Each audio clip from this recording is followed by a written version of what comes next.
This is the regular scheduled city council meeting of the city of Paris. Today is Monday, August 25th, and we'll begin the meeting with the invocation by Pastor Brad Aldridge and the Pledge of Allegiance led by Miss Lancaster. Y'all please rise. Would you join me? Let's pray together. Gracious Heavenly Father, we just pause before this meeting and acknowledge that you are sovereign, and ultimately, Lord, that you are in control. And I pray for these men and women. I thank you for them, for their service, their love for our city, their commitment to it, and their willingness to serve. I just pray that you give them wisdom, Lord, as they discuss and make decisions, that they would have the best interest of the city in mind, and Lord, that you would just bring them to that place. Again, we thank you for them. We thank you for this place. We thank you for our city. In the name of Christ, amen. Amen. Allegiance to the flag of the United States of America and to the republic for which it stands, one nation under God, indivisible, with liberty and justice for all.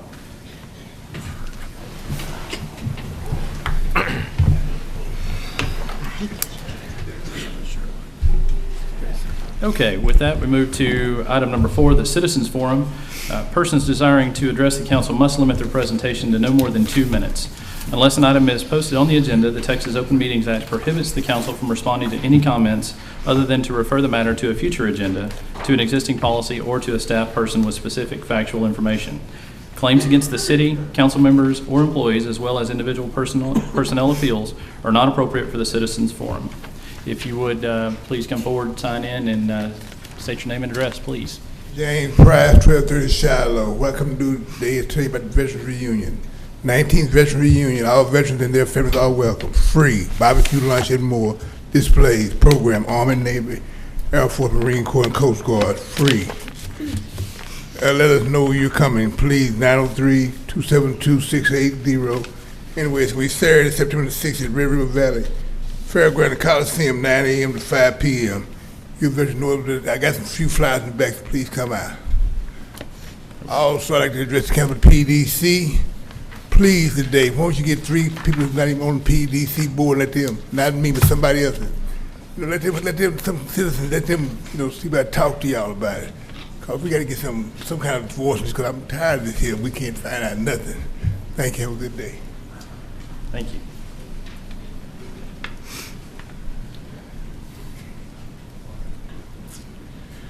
I'm Chris Dukes. I reside at 4075 Sunset View, and I own the building at 134 First Street Southwest, just a couple of blocks away.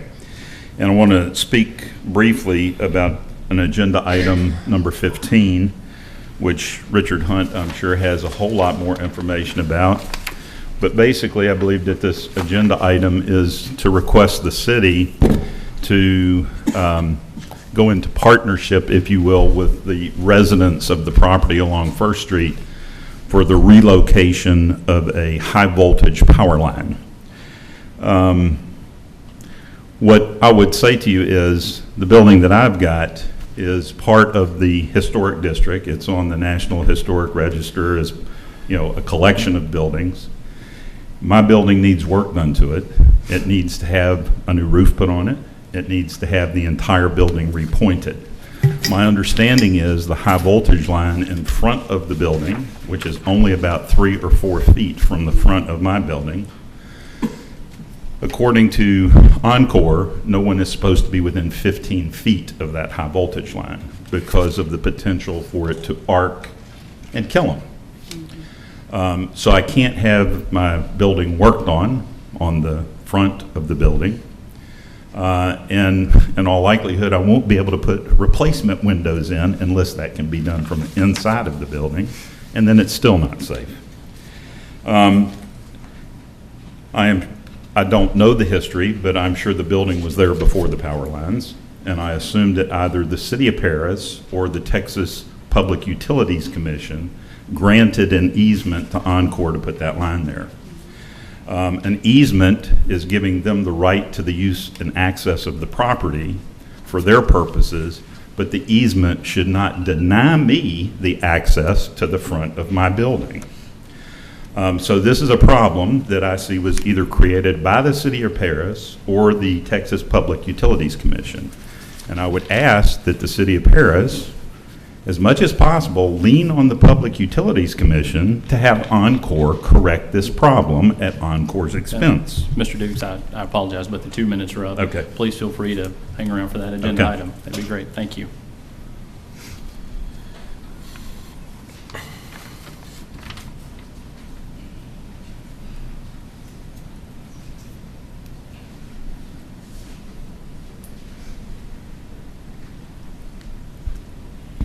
Mr. Frierson, my name is Louise Haygood, and I live at 556 Fitzhugh. And I came a couple of months ago to speak to you, and I had prepared text. Tonight, I'm ad lib. I'm a fair is fair person, and the reason I have a lot of concerns about I need to be put on the agenda so I could take more than 2 minutes. I have a lot of concerns. But the one I had written down was a disparity of salaries between two of our principal services, that of police chief and fire chief. The fire chief was hired, has been here a little over a year, came from out of Paris at a salary of $100,000. And the police chief has been here for at least, I know, 35 years, and he is hired at $84,000. Now, the finance director tells me that the fire chief has an additional responsibility, and that is of code enforcement. And I said, aha, code enforcement is right down my alley. When Mr. Godwin first came here, I gave him a couple of books to read about Paris so he could become familiar with the town that had hired him. And I said he had a couple of weaknesses, and one of the chief ones was code enforcement. Now, all you have to do is drive up and down the street. You can go in any block and find code violations. Now, you'll not solve the problem of PEDC. They can't ask people to come until we have a pretty town. We're working hard in the downtown area, but we need to work hard with code enforcement. By Mr. Talley's own admission, he and his staff people only do 2.5 citations a week. Now that's not really hard work. So I want you, when you solve other problems, to really think about code enforcement. Please, Mr. Godwin? Yes, ma'am. All right. Thank you. Thank you, Ms. Haygood.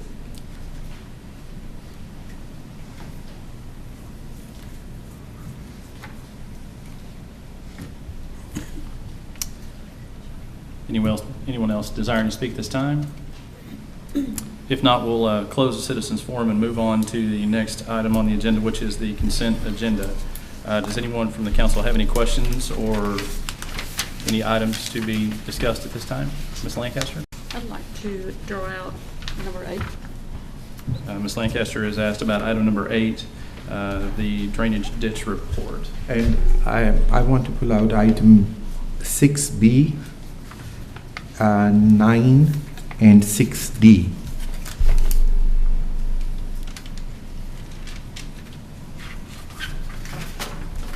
Okay. So, Mr. Godwin, I guess that we will look. Start with Ms. Lancaster with item number 8 on the drainage report. Sure, would you come up?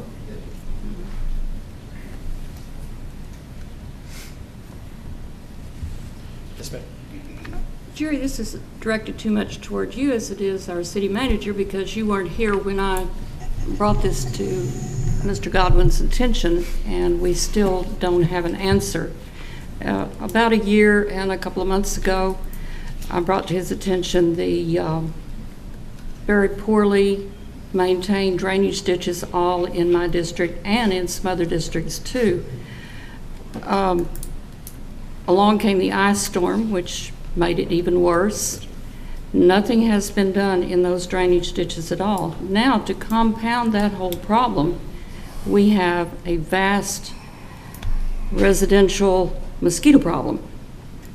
and still no relief for those citizens. They say they can't even go in the backyard when it gets toward dusk, that they're just eaten alive. And I can see that we've just got a problem that's not being addressed. And I understand that, Ms. Lancaster. We have, as you know, the wintertime months is when they spend the time trying to clean the ditches, and of course the ice Well- storm avoided that.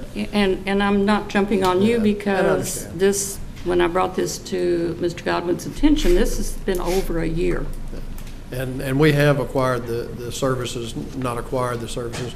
We've got a professional right-of-way ditch screening company that has come in and going to quote us some prices on trying to get ahead of the curve on that. Of course, it all reverts back to cost and money, so we don't know what that cost is yet. Right. Well, And we're I would definitely- hate for the city to wind up being responsible for somebody getting sick because of the mosquitoes in those ditches. Yes, ma'am. And I would hate for our citizens to continue to suffer when it's been a lengthy amount of time that I've been after this. We are working on it. All right, when will you have a plan? Well, we're kind of started with the plan already. I don't know, of course, we've got game attacks for this winter or for this fall when all the grass quits growing and Well, I have called the health department about the spraying because I've not been aware of any spray trucks in my area, ever. And asked them to please address the areas on 12th, 13th, 14th, and 15th Northwest specifically, because they're all back in there is a huge maze, as you know, right. of drainage ditches that are just clogged with tires and you name it, and it's back Right. there. Okay. Snakes, rats, feral dogs, Everything- coyotes. Everything. I agree. I would like for you to address the time period and what your plan of attack is. Yes, ma'am. And let me know. I'll work on that. Yes. Thank you. You bet. Thank you.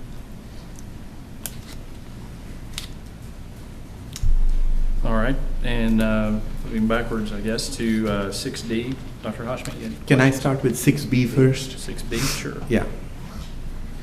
Item 6B is, the heading is Paris Convention and Visitors Council, Love Civic Center, and these are some of the minutes that have been provided to us on the meeting which was conducted there. If you go down the page, I'd like to read the last 3 or 4 lines.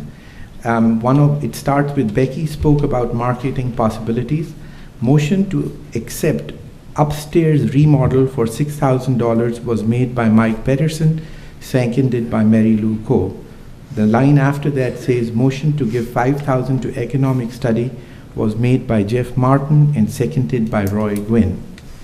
I have 2 concerns over here. The first concern is I'd like to get a clarification, if somebody is here from them, that what is this remodel of upstairs? Are we talking about the Love Civic Center remodel? Or are we talking about the chamber remodel? Can anybody answer that? I don't think I have an answer. I don't know. Okay. Well, Wait, because can I would think that it would have to be, this is the Civic Center board, not the chamber board. So with it saying Love Civic Center, to me, it can't be the chamber. okay, then my next question is, what is upstairs in the Love Civic Center? Probably air conditioning units. So Other this is than this things- charge to motion to accept upstairs remodel, air conditioning units are being remodeled? I don't know. Okay, so With the Civic Center. my concern would be, if they are talking about upstairs remodel of chamber, then this is a wrong expense. Because remodeling of the chamber building is not part of Paris Convention and Visitors Council. That is a private expense, and you cannot take out taxpayer money to remodel a private entity. Well, Dr. Hoshmi, I don't believe they were talking about the chamber at that point. I know that the VNCC, as well as the Civic Center itself, they are going through quite an extensive analysis of the facility itself and the repairs that are needed from top to bottom, including the roof, air conditioners, et cetera. So, At the Love Civic Center? yes.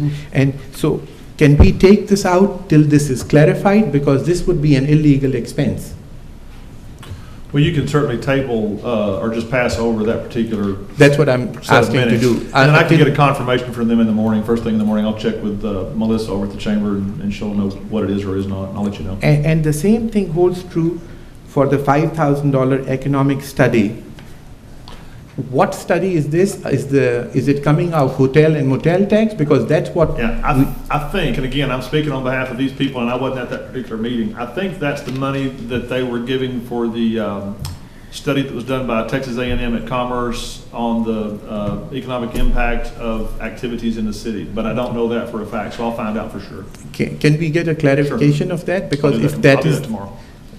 and that would satisfy me. So that's number one.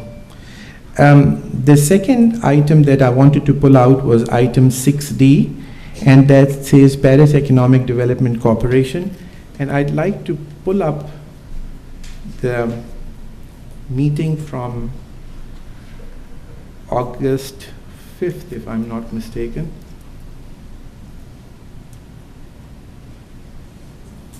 Yeah, it's the Tuesday, August 5th meeting.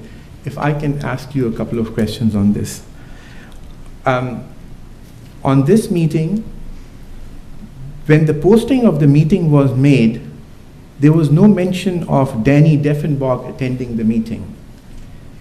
Why was he allowed to attend when he was not posted on the agenda? I'm going to have to wait and answer because I was on vacation and that agenda was posted in my absence. Okay, so if we can please find that out, because that's, again, a breaking of the Open Meetings Act, because this item was never posted on the agenda as him being present. It doesn't matter whether it was executive session or whatever session it was. It was not mentioned in the posting, and then he came and he apparently talked for about 2 hours, and I wanted to find out how can a non-agenda item be discussed without being posted. The second question that I have is, there is another listing on that as discussion of personnel issues. And what I'd like to find out, which personnel issues were discussed. My understanding is that there are only 2 people, you and another lady, correct? I was not present in the executive session either. No, I'm just asking about the posting. Again, you need to get back to me on this, because if you were not present, you were not present, obviously. It was listed as personnel matters as an agenda item. And there is no 2.5 hours of personnel discussion of 2 people. And then there's another problem with that, and that is those personnel were never listed, which is again a breaking of the Open Meetings Act. So I'm not trying to blame you for that. Whoever has done the posting, I want to find out whether they attended the open meetings training or not, and whoever attended the meeting, they're all in non-compliance. So the posting person is responsible and the attendees are responsible because they attended an illegal meeting as far as I'm concerned.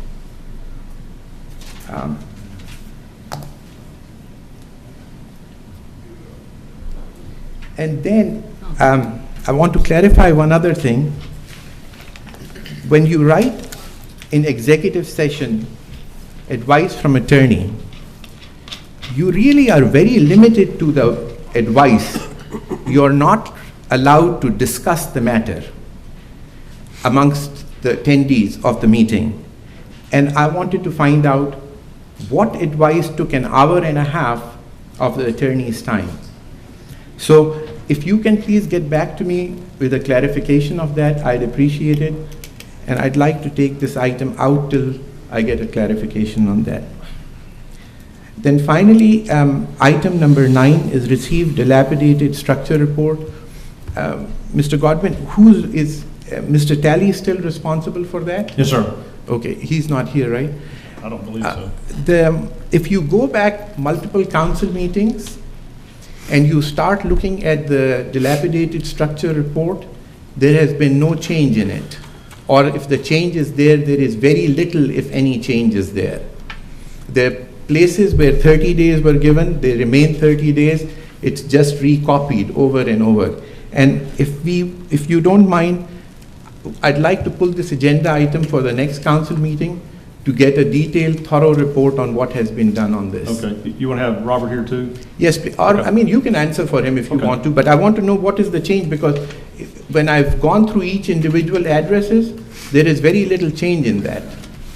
I mean, I'm not saying there's no change, there is Right. some change. I understand. But it's not the kind of change that one anticipates, particularly when we have allocated funds and available funds to correction of this issue. Okay. So those were the, actually, and if you don't mind, I have, under consent agenda, there's item 12 and 13. I have two quick questions on that too.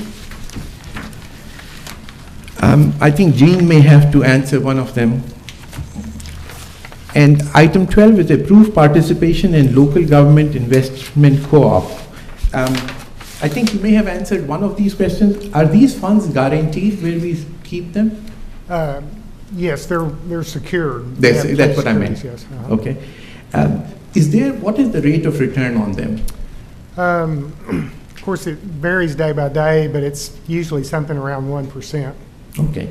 And Jean, are there any cooperative fees that we have to give when we put funds in this fund? No. Okay. All right. Thank you. And the last question that I have is on item number 13.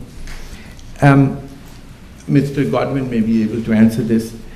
The $45,000 that we are talking about, is it in addition to the Fair Housing Equal Housing Opportunity Fund? Is it it's an additional $45,000? No, that's our total price, our total cost. Okay, that is our total cost? Right. Okay, thank you. That's all I needed. Okay, so we'll remove those items from the consent agenda. The two from 6 and Yeah. and the other one. Any other questions on the consent agenda? If not, then I'll take a motion. I'll make the motion. Motion by Dr. Hashmi. Is there a second? Second. Second by Ms. Lancaster. All those in favor say aye. Aye. Opposed? Motion carries. We move on to the regular agenda, item number 14. Janice? Discuss and approve a memorandum of understanding between the City of Paris and First United Methodist Church for a spray park. I need to remove this from the table. Yes, well, this item has been tabled, so we'll need a motion to remove it. I'll make the motion. Motion by Dr. Hashmi, second by No, Ms. Lancaster. All those in favor say aye. Aye. Opposed? Okay. This is the same agreement we've talked about a couple of times in the past. Last time we talked about it 3 or 4 meetings ago, I gave you a list of specific deal points, so to speak. And council agreed with those at that time, and we turned it over to the city attorney and also to the church's attorney, and it's now in a legal format, a memorandum of understanding. Since that time, you'll recall 2 weeks ago, you also approved the final plat for this property, and again, just for the sake of the public, this will put replacing the existing parking lot there on the immediately west of First Methodist Church with a new parking lot on about 2/3 of the area. The other third of the area on the west side will be a spray park, significant landscaping. And the city will participate in that we hope to raise funds to build a public restroom. Of course, a restroom downtown, something we needed for a number of years. It's not the perfect spot, but it's a great opportunity to add that facility. So we are fundraising for that purpose, and we've done real well so far. And then City Crews will also actually construct the water and sewer lines going to the restroom facility if and when it's built. Church folks are here if you have any questions. They've been a real pleasure to work with. This is a really great project, we think, for downtown. It's only one block, but one block at a time, and it's progress, and we're really happy and recommend it strongly to you. Okay. Any discussion or questions from the council? I have one question. Sure. I think the restrooms belong to the city, right? Correct. So we have the liability of the restroom? Correct. We get an easement to use their property in this But we case. carry the liability on it? Correct. Okay. As far as if anyone gets hurt on the actual water park, is it our liability? It's a joint liability because in the platting process, they granted a recreation easement. You know what that means is that we have some control and responsibility over it. It also means that the public can use it for recreation purposes. Mr. Freitman, Okay. are you comfortable with that? Yes, Okay. I am. Any other discussion or questions? say that again, please, about the insurance part. It's a shared sort of a thing. We have a recreation easement, so we have our people, the public citizens, using it just like they use any other park. We just don't happen to own the land underneath it. And so we do have some responsibility underneath as part of our Texas Municipal League liability policy. And they will carry a policy as well? Well, yeah, they have their overall policy through the Methodist Church that covers those types of things as well. Yes. And just to add to what Mr. Godwin said, we will be covered under the Texas Recreational Use Statute, which covers all of our city parks and whatnot, and provides a much higher standard for someone to sue the city or even to sue the owner of the property of the church for a slip and fall accident. They've got to prove a higher standard than a normal, somebody tripping on a sewer grate or a water hole. It's got to be gross negligence or malicious, activity. It's a much higher standard to prove the cause of action for a violation for an accident at a recreational facility. Any other discussion? Is it a motion item? I believe it is. Yes. I'll make a motion to approve. Motion by Dr. Hoshby to approve memorandum, second by Ms. Lancaster. All those in favor say aye. Aye. Opposed? Motion carries.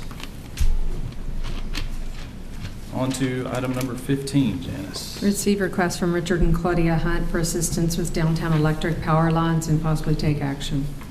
This is another downtown item. It's a unique situation where we have some folks downtown. Mr. Dukes has already referenced it, Richard and Claudia Hunt, who own a property on First Street, and they've already described to you the problem. They want to fix up the building. We want them to fix up the building, but there's an electric line that's too close. It makes it too dangerous and not appropriate. There is an opportunity to temporarily move that line, take it out of service so that the work can be done on that building.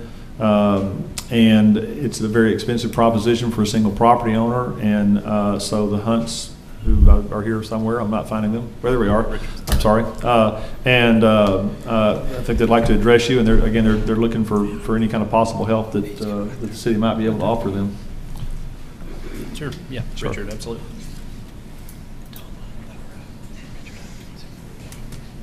Mayor Frierson, council members, my name is Richard Hunt, 265 Southeast First Street. I own the property at 124 Southwest First next to Mr. Dukes. And he explained the problem. We have electrical lines, primary lines that are very dangerous, three-phase. And it makes it impossible for either one of us to work on our building or our roof. I can't even get within 10 foot of the edge of my roof because of the power line according to the laws that Encore says exist. And so they're saying is they can reduce it to a secondary line temporary while we work on the building at my cost. And I see this problem throughout the city. If you look over here at the city annex, Grand Avenue, there's places where there's primary services with old transformers, and Encore will not do anything unless it's a crisis. So pretty much we're locked in at paying for whatever it costs to move electrical poles, transformers, replace and remove, bring back, whatever they decide to do. So what I was doing is trying to make up something like we have for the, well, we've had a sidewalk program, a curb and gutter program where the resident wants to fix up their curb or their sidewalk, the city goes in and matches the funding of it. I don't know if that's still in effect, but they've done facade grants, they've done canopy grants. So you've helped the historical area by giving the business owner a little bit of relief. And that's all we're trying to present. It's not just for us, but for the rest of the property owners in downtown that have that problem.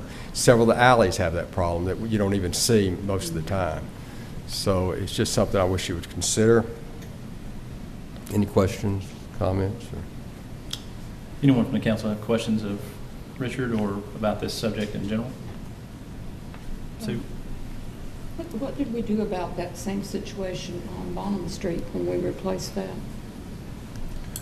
The sidewalk was done. Mm-hmm. In that case, funding was included in that project. Correct me if I'm wrong, Sean, but funding was included in that project to put the utilities underground when that sidewalk was, or maybe I'm in the wrong place. I don't think they're underground. Okay, I'm in the wrong place then. So Sean, Okay, so I don't know, and that is my answer then. I don't know what was done. I just thought maybe we did put money in on that. Not to my knowledge, Sean. Have we paid for something like this in the past?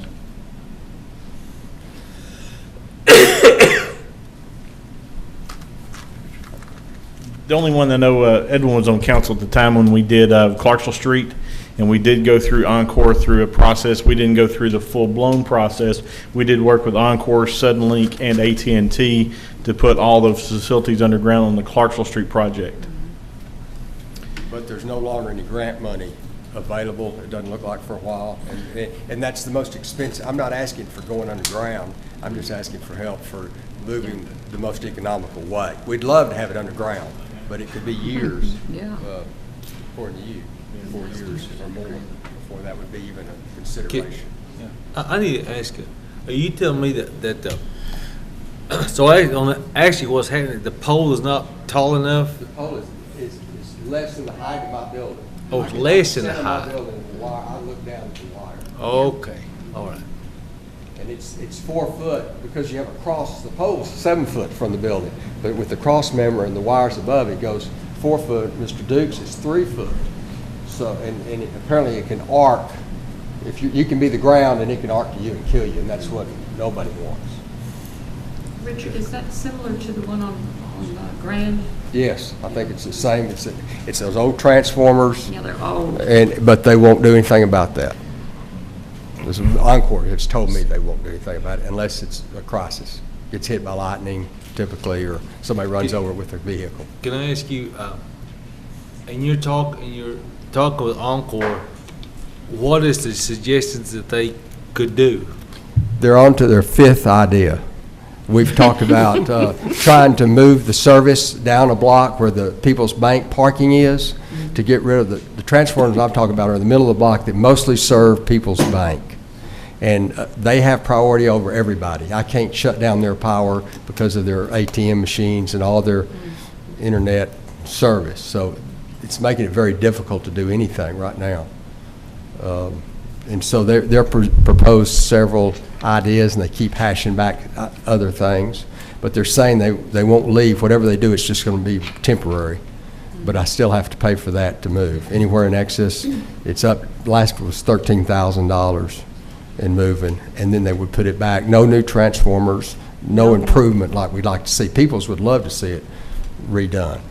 And so would a lot of, the city would like to see it done in front of their annex building over here. So their idea is to put that old, worn-out transformer back? Or temporarily reroute the power is basically what they would do, so I would be allowed to work in my building. Aren't those the transformers that have carcinogens in them? As long as they don't touch them, they can stay, is the way I understand it. If they touch them, then they, I think, are required to replace them.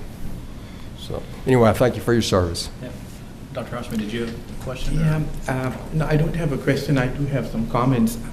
I mean, I think it's a very sad situation if a building owner in downtown is wanting to improve and, not being able to improve. But the only concern that I have is if you are to approve one, then you are to approve others. At what point do you stop and say that, I'm going to help him and I'm not going to help him? So either there should be a policy that between such and such streets and such streets, wherever it happens, we'll do it. Or should the policy is that whoever comes in with a problem that is wanting to repair the structure of a building, we will approve all of them.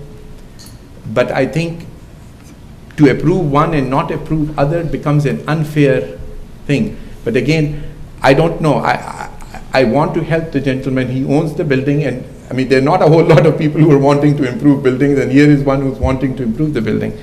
But I'm a little bit torn because of the fact that I don't want to just make rules for one individual.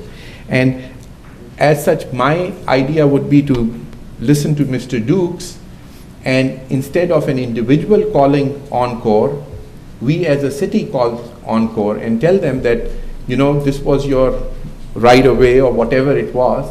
It's your responsibility to fix it. I think it makes a big difference between the city calling and an individual requesting.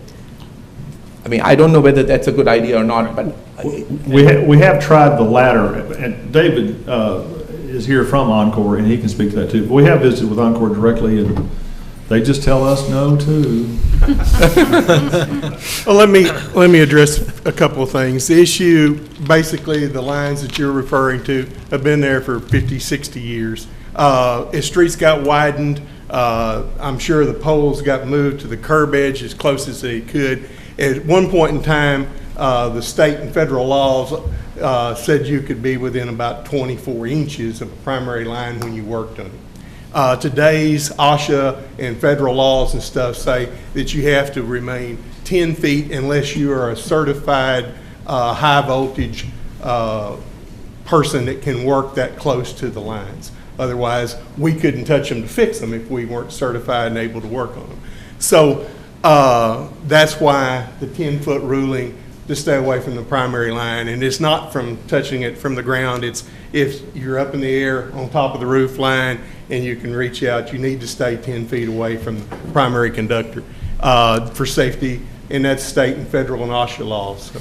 Can I ask you a question? Can Yes, you sir. not put a barrier, big thick rubber barriers between the line and the building so the man can? The liability of that for putting sleeves that you're referring Yeah. to on those would not be something that we do at this point, simply because his workers could slide that sleeve by just backing up into it. It's just not safe to let a worker be that close to the primary conductor that's not certified to work in that primary area. And so that's why we don't put the rubber line hoses and stuff on it, to allow somebody to work in that area that's not certified to work on high voltage equipment. And what is the total cost of, if you were to bury that line? Well, I don't have a variable price, sir. What Mr. Hunt is referring to is we told him that we would relocate, hang some transformers on a temporary basis to serve the bank, and run what we call secondary and kill the primary conductor out in front of those buildings while he did his work and serve the bank. We can't leave it there on a long-term basis because the secondary conductor and the length of it, the bank will have voltage issues. You're running it too far for secondary conductor. You have to have the transformers closer to it and the primary conductor closer to it, or they'll have voltage issues to the point that it'd be a very possible problem all in throughout their building. And that cost was $13,000? At first, I heard just over 10. I don't know where the 13 came from, but Mr. The last figure was 10.5, you said it might be more. I hadn't heard anything about a refigure. It was just over 10,000, and it was a temporary scenario where we're setting poles, hanging transformers, and have to take them down. And yes, sir, that is the cost. Matt, I think you were on the council, well, we have been on the council. Wasn't there a project done where the whole street, portions of the street were buried underneath in front of Gene the Jeweler or somewhere? Yeah, that's the project. Yeah, and that's what I'm saying. What was the total cost of that? I was not here at that No, time. I'm not talking, I'm asking Mr. Napier. And I'm sure that anything that we buried or any type of cost like that, there would have been a charge for whoever did it, and including, now, Yeah, if you I'm bury not lines, mistaken, it was the like bottom $50,000 scenario- or something? More than that? Yeah, actually, we did get a grant from Texas Capital Fund grant to do the sidewalk replacement, which is similar to one we're doing now, $45,000 match. They give us about $150,000. But we went beyond that because that originally was not included within that, and you can only do X amount of sidewalk with that, and they kind of limit what other items they will pay for. So the putting utilities underground was not in that grant. So I believe the project ended up costing somewhere over, I want to say $250,000, and then it would have been about $195 in the original grant amount, including our match. But that was not all for the electric lines, that was also... That was everything. That was and I'm just wondering, how much would the cost be? Because if you are going to do it, you might as well do it once and for all, the whole thing. Well, you failed to do that on one that y'all just passed a couple of months ago, right?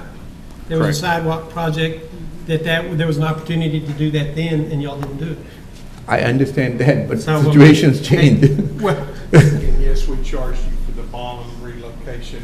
We put poles back. Yeah, you put poles back and They you changed eliminated it. a couple of poles and some clutter and stuff, but there And- was cost from us, and I don't Right. know what that But cost you was. did change the transformers there. Oh, yes, ma'am, Yeah. and it's not that they wouldn't change those transformers out. They're working fine. In fact, they're possibly even better than some of the new ones, just because of the copper and stuff that's in them. There's a lot more copper and the weight and stuff.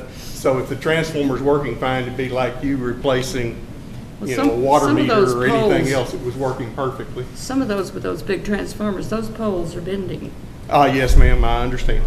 They may have some weight issues where they're bending, but that's aesthetics and not so much a problem with the pole breaking at the ground. We hope. I do too. Is there anything else I can answer for? Yes, I have sir. a question. What you said the line had been present for 40 or 50 years or more. I'm sure it has, yes, sir. But was it beefed up to supply the bank when the bank was returned, when that building was returned to its bank purpose? I'd be and lying opened to as you, people's sir. bank? I mean, I've been here just barely over a year and a half, so I don't know what they done to it. Looking at the age of the transformers that are there, I would say that most of those facilities have been there for at least 40 to 50 years, yes, just looking at them. Now, the service that goes from those transformers up to the top of People's Bank is owned by People's Bank. That is their service, it's not Encore's. The poles and the wire that come in right there on the sidewalk is ours. Okay. Yes, sir. So I just wondered if perhaps they would be willing to consider co-partnering with Mr. Dukes and Mr. Hunt to help. I will tell you that anything that you do with underground, there's going to be issues that you may have not thought of. Each meter base will have to have, have to be upgraded and made to where it can take underground facilities, and probably all that sidewalk and stuff will have to be, broke out or whatever so that you can make it underground to bring service along there. You're going to have to find a place where we can put transformers to be able to serve. If you go behind that building around the corner, there's not really a good place, so we're going to have to come up with an issue. For the bank, it may be on their own parking lot, but for the other customers, we're going to have to work out a location to be able to serve if you put all of that underground, which hasn't been worked out. And no, I haven't got an total underground cost for you because we haven't been asked to provide that cost. David, if you don't mind, I think Mr. Dukes wanted to expand on previous statement. If I could just provide a little more information. I appreciate, Mr. Collier, that the power lines have been there 40 or 50 years. My building has been there 98 years. Well, yeah, So it predates the power lines. Now, believe me, I want power. I've got power to that building. I need to have power, but I also need to have access to 100% of my property. And because of the rules and regulations of the Utility Commission in the state of Texas, and because of OSHA and the federal government, you're in a position where you're denying me that access. Okay, so the Texas Utility Commission adopted September 21st, 2006, rulemaking to establish a classification system for assessment of administrative penalties for utilities. And a Class A penalty is any penalty, and the violation may not exceed $25,000 per violation per day, the penalty fee. The following types of violations are Class A violations if they are: 1, create an economic harm in excess of $5,000. If my roof collapses because I can't get up there and fix it, that's an economic cost of more than $5,000. If bricks fall off the front of my building and hit somebody in the head and I get sued, that's an economic cost of more than $5,000. And it's economic harm in excess of $5,000 to a person or persons, property, or the environment, or create an economic benefit to the violator in excess of $5,000, or create a hazard or potential hazard to the health or safety of the public. So I would propose to you that Encore's positioning of those power lines, not underground, creates a violation of the Texas Utility Commission's rules. I would ask that the city not talk to Encore about correcting it, but talk to the Texas Utility Commission. And to Dr. Hashmi's point, if you want to say, well, you know, we can't do it for some and not for others, and how do we decide? What I would suggest to you is that you look heavily at doing this in the historic district. Because in 1916, there were none of those transformers and those power lines running all up and down the streets 3 feet from the buildings. That's all. Thank you. I have a question for you. I don't take this the wrong way, but when you just said it, since you looked all that up and stuff, why haven't you filed a complaint with? Because I have been out of town for about a week and a half, and I just got back this weekend, so I haven't had time. I did this research this weekend. So are you? I called Encore today. They're supposed to call me back. So are you going to file a complaint with the Texas Utilities Commission? I certainly can, but I think it would have more weight if it was the city of Paris saying we've got a historic district that we need to protect, and we need to be able to maintain the buildings, and so you need to do something. Encore is a public utility. They can't lose money by doing this work. Texas Utility Commission won't let them lose money. Right. Thanks, Chris. I appreciate that. Sean, I have a question for you. I hate to keep dragging you back and forth, but Dr. Hashmi brought up a good point, and these guys have touched on it as well. Do you have an idea of the number of buildings percentage-wise or others that this really same scenario applies to in downtown? Not right off the top of my head, but it'd be pretty easy to come up with a number this week, to go Well, just physically look at those and This be is able to tell certainly pretty quickly. certainly not an isolated Right. incident. It's the real issue at hand, I think. And I know we're talking about Richard and Claudia, but It's going to be most on your side streets. A Yeah. lot on, I'm saying side streets, you're directly around the plaza, you know, there are no facilities in the interior of the plaza. So it's everything kind of coming up to the plaza is where you have those, with the exception of Clarksville Street. Okay, and, all right, I mean, so to that point, and I did drive around downtown and noticed it on several different streets. This applies not just Right in front of the Grand one- Theater, there's Yeah. a cast iron pole with attached utilities as well. So this will be a problem not just today, but moving forward as the buildings continue to Definitely- need the. definitely could be, yes, sir. The repair and attention. John, you've dealt with this. What's your Well, stance on I was going to say, kind of in response to what Dr. Hashmi said, and some of my own thoughts too, it's one of those deals where you really want to help, but you're not sure if you should, because, you know, you're opening a Pandora's box potentially. One of the ways you can handle that as far as who gets what and when is a grant program. Somebody, I think, Mr. Dukes mentioned the big grant and the facade grants. You know, you could do something like that where you could set aside a certain amount of money, kind of like we've done with the housing rehabs.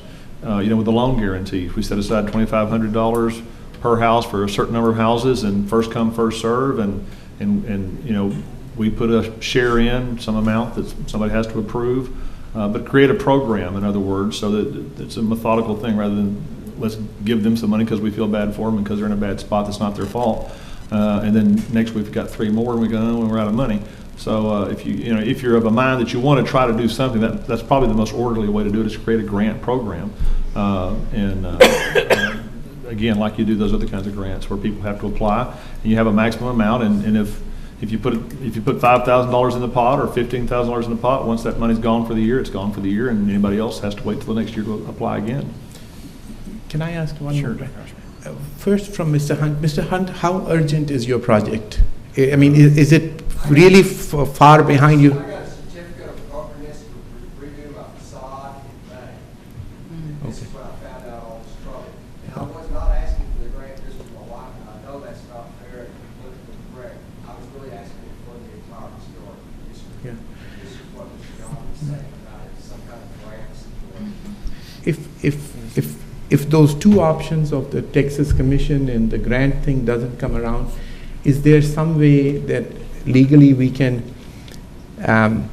maybe give them a tax abatement for improvement of their building so that they end up paying for the improvement, the moving or whatever, but we end up giving a tax break so that they recover some of that, but because the tax break for anyone improving the buildings there would be a general tax break, not for an individual. I think And that already exists. we do have an existing tax. And that's what I'm program saying. Can we improve on that, downtown maybe to help, structures. not just To him? expand it? Yeah, to expand it.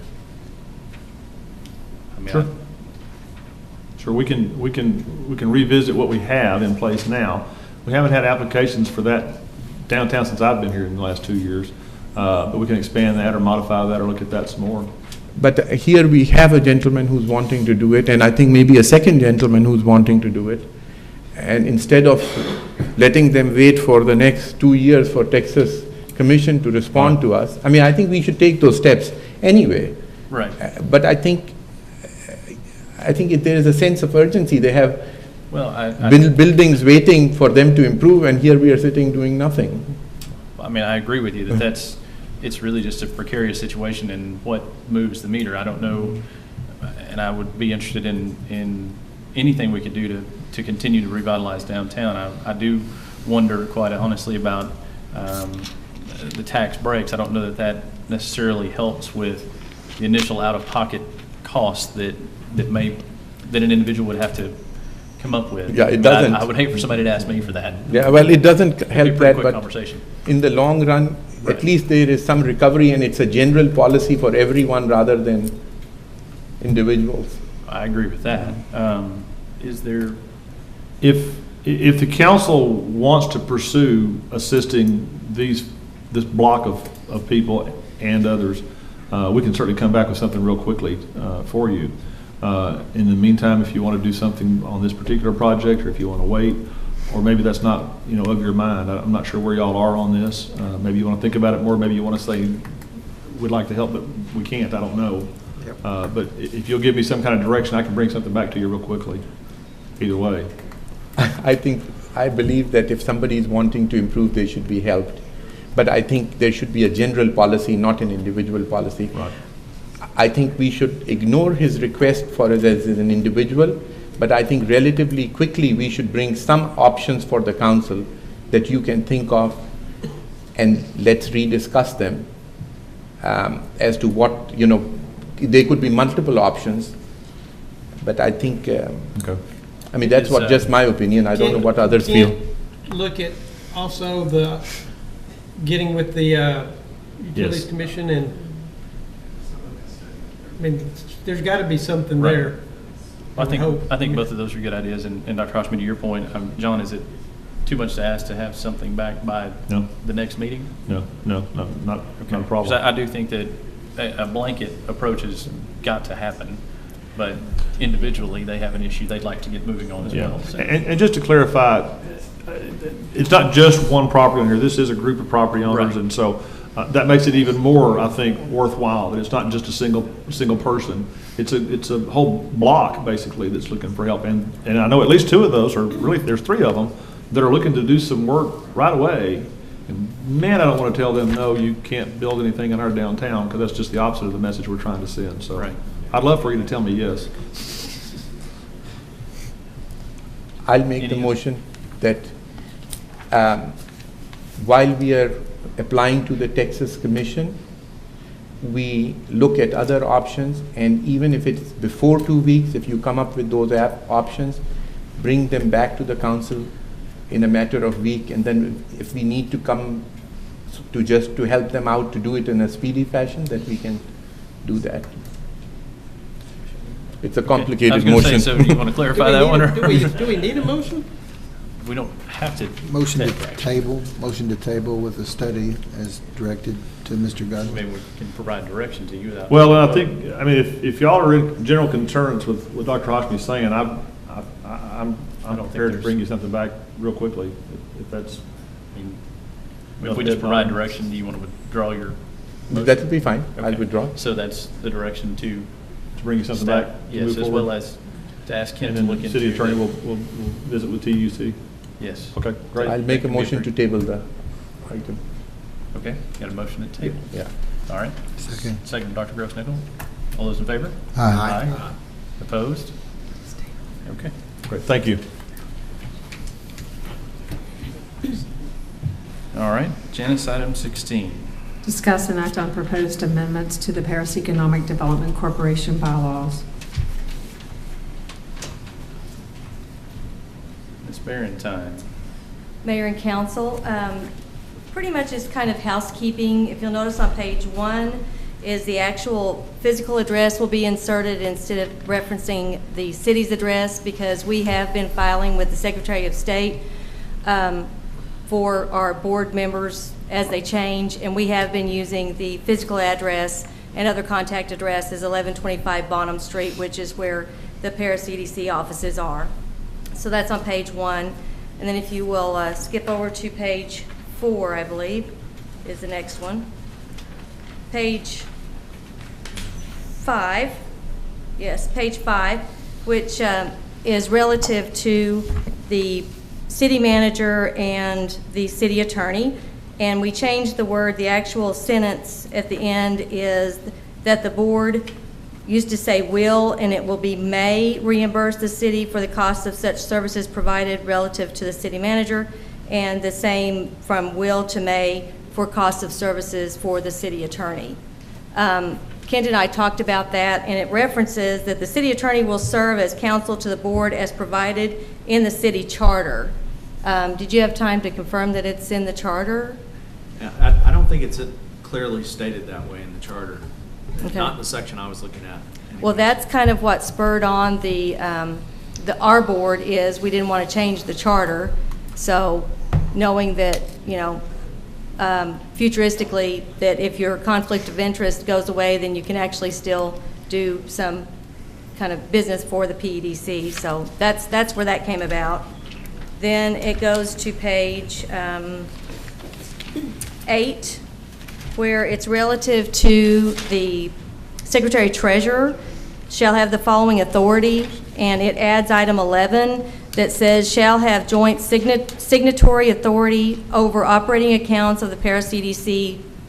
So essentially, we require 2 signatures on our checks, our payables checks, and this makes it official that the Secretary-Treasurer, the Vice Chair, and the Chair have signatory duties for those checks. Then on to page 12, section 8.05, checks and drafts. It does clarify that there are 2 of the following will be signed, which is the chairman, vice chairman, secretary treasurer, or city finance director, because sometimes of the 3, I may have 1 board member that week that's available to sign checks. So for the speed of business, we would like to add Gene Anderson as a signatory on the card, which would be the second signature. The first signature would be the board member that's actually in town. So once that's done, then if it has to be, then Gene Anderson would be the second signatory, so we can go ahead and process those bills in a timely fashion. So that's kind of it in a nutshell. Okay, thank you, Shannon. Any questions from any of the council? If not, I'll take a motion on this item. So moved. Got a motion by Edwin, second.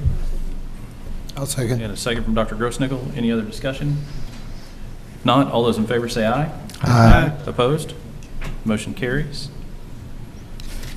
Brings us to item 17. Janice. Consider an act on setting a date and time to meet with and receive a report from the PEDC Board of Directors regarding the recent forensic investigation. Okay, this has come about over the past couple meetings of the PEDC, and I'm actually going to ask Edwin, though he doesn't know yet, to expand a little bit on that since you've been there, about the joint meeting. The PEDC has asked us to meet with them and review the investigation findings, as well as, I guess, have an opportunity to ask questions. At the most recent PEDC meeting, they started the process of scheduling, and I believe if I'm not mistaken, the week, and Ms. Clifford is here, so I may infringe on her as well. I believe the week of September 15th was the first available opportunity. I think that's right. Is that correct? Is that right? Yes. That is correct. Okay, thanks, Shane. So at this time, the agenda item is to coordinate a day during that week, ideally, unless there's obviously some scheduling difficulties from the council, but to put pen to paper on this so we can agree to come together and move forward. So the only day that week for me personally, and I guess I'll just go first, is I don't know that September 18th is doable for me, but if anybody else. Mr. Frierson, can I Yes. ask a question? Sure. Unrelated to the exact date, I have no objection to any such meeting, but I have two questions. Is Mr. Deffenbach going to be present there or not? Not to my knowledge. but Well, it depends I don't on, know. until we find a date, we don't know who's going to be there. Okay. Because we can't confirm. Because his if schedule. Mr. Deffenbach is coming, then I think it's worth it. But if one doesn't get a chance to ask him, then, I don't know what are we going to gain out of this. Don't take me wrong, I have no objections in meeting. We can meet to our heart's desire. The plan is to invite him.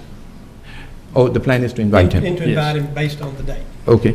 And if he's not available that day, are we going to cancel the meeting then, or? Well, honestly, Dr. Hoshman, my opinion of the meeting would be it's a chance for the PEDC to state the findings as well as the recommendations that were listed, and then also to kind of give us an update on what they've done, if there were any findings that they needed to bring to our attention, and any corrective actions that either have or will be taken. So that was kind of my take on the situation. So, and as far as Mr. Deffenbaugh, I haven't been privy to any conversations about that. I just feel that it would be a beneficial meeting if Mr. Deffenbach was there. Otherwise, I think we've all read it. I don't know what else is going to be explained in that. Again, I have no objection to it.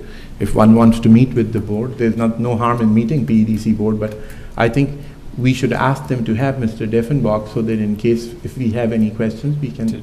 To the best of my knowledge, the invitation will be extended. Yeah. So That's the plan. Ms. Lancaster, Where are you going to hold this meeting? quite honestly, it's still a pretty fluid situation. We haven't really dealt with even a date yet. So But if we wait until, by the time we schedule it for sometime of that week, we will have a couple of council meetings between now and then to make sure that everyone's aware of the time and place. So They just didn't mention place, so I didn't know. Yeah, we're not sure yet. what's that?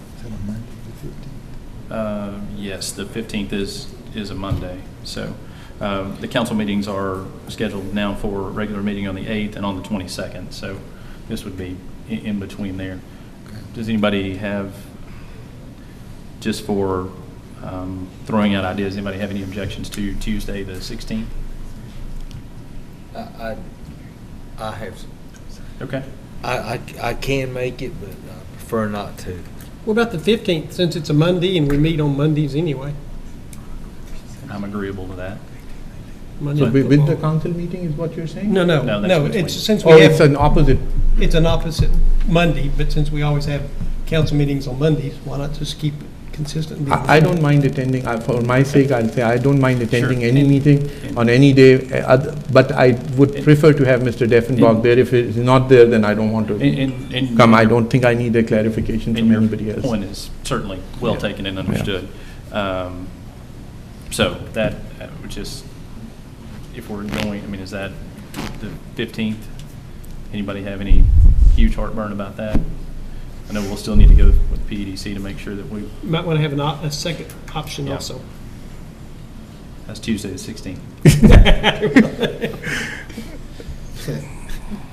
That's good. All right. So we'll be in touch with Shannon and her board to try to coordinate one of those two dates. And as Ms. Lancaster said, I'm sure there will be details to follow as far as time and location. So with that, we'll move on to item 18.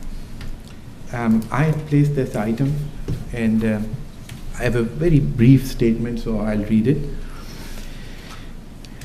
Ladies and gentlemen, we have all seen the results of the recent Deffenbach investigative report.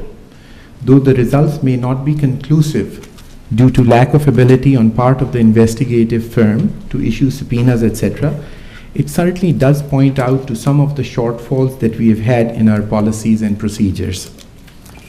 While we as leaders of our community want to correct those flaws, we are also obligated to make efforts to recover those taxpayer funds if misappropriated, whether intentionally or unintentionally.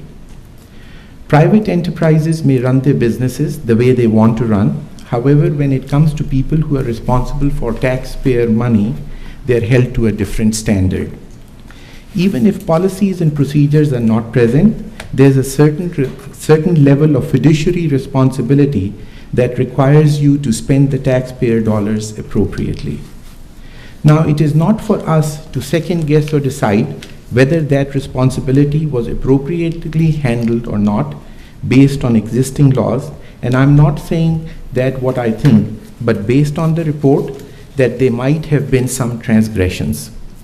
And to clear this issue and to restore the confidence of the people in our city government, and to follow the rules of transparency, accountability, and equality in justice, showing that everyone is held to the same yardstick of justice that this great country is all about, I would request that the council members join me to refer the matter as it pertains to the former director of PEDC to the Texas Comptroller's Office and to Texas Attorney General's Office to assess whether this matter requires further assessment and investigations into the acts of those public officials who are responsible for tax dollars.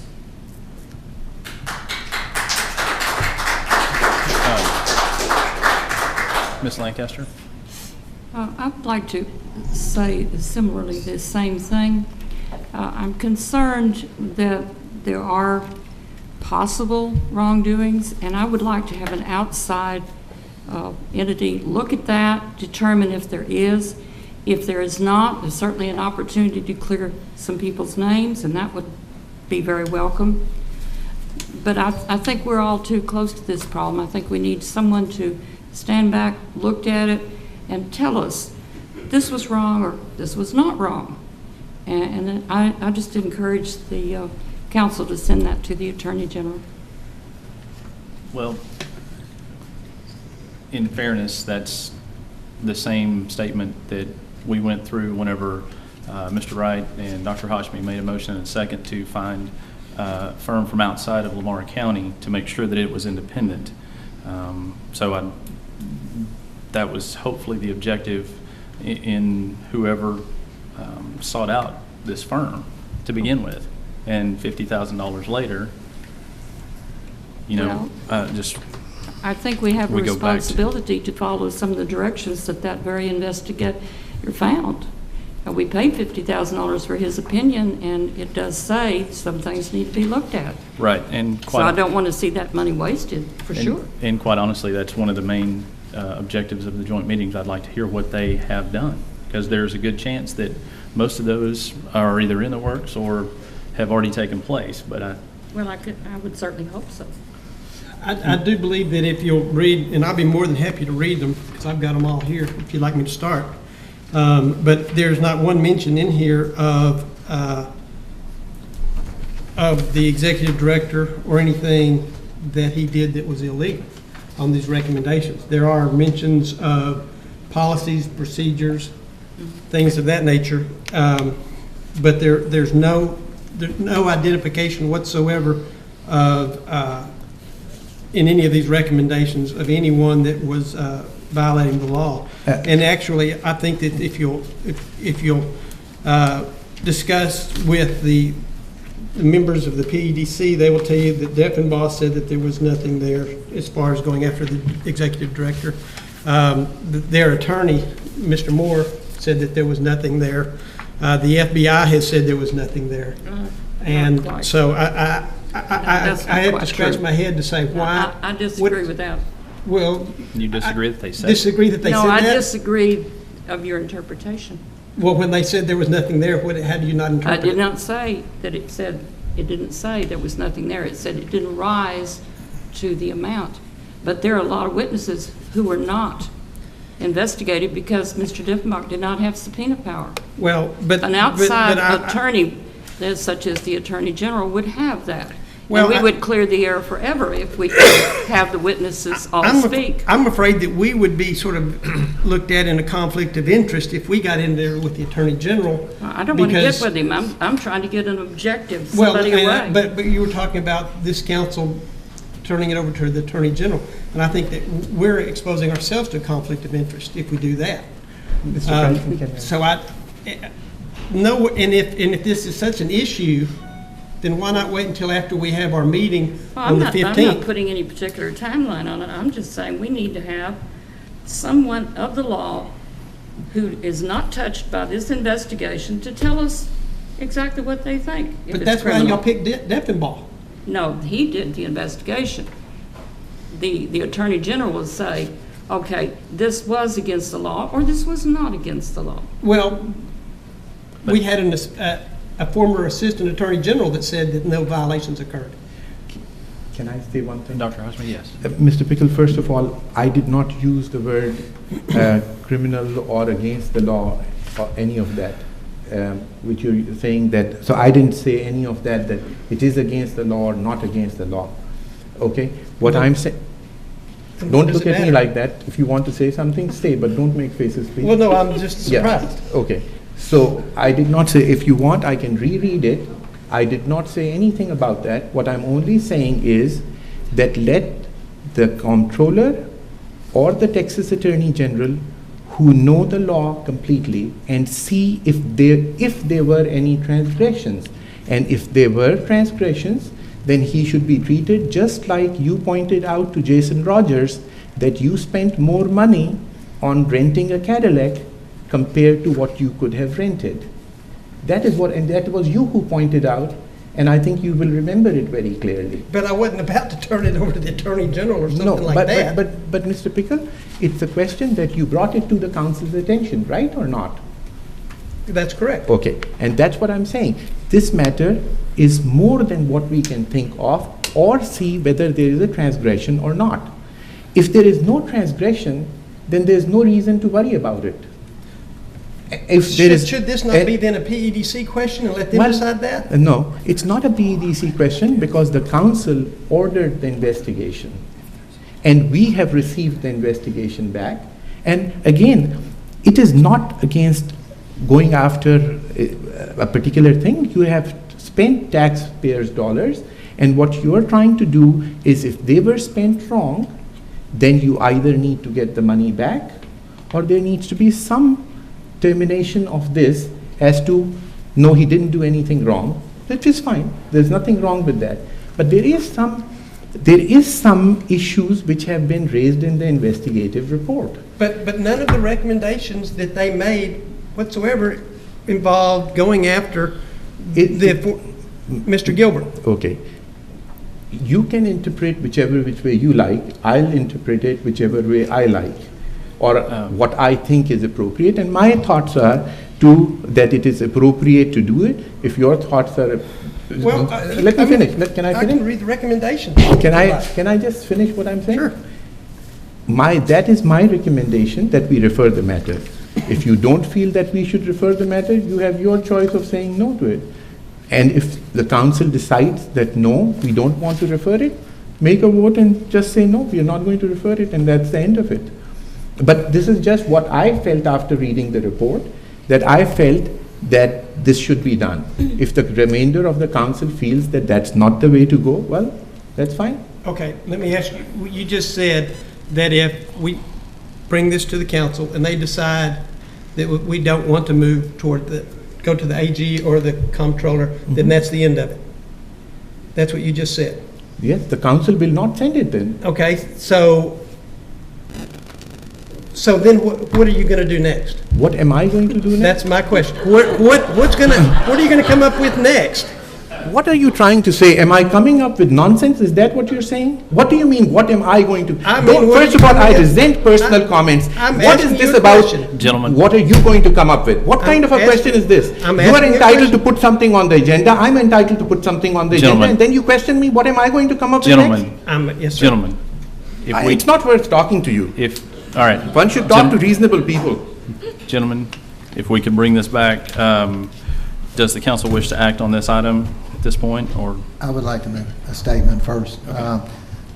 You know, some of what Dr. Hashmi said sounds perfectly reasonable, but, you know, the question is the Texas Attorney General's office got a lot of free time, and are they going to want to go into this credit card receipt investigation when it's already been looked at by the FBI and they declined to do it?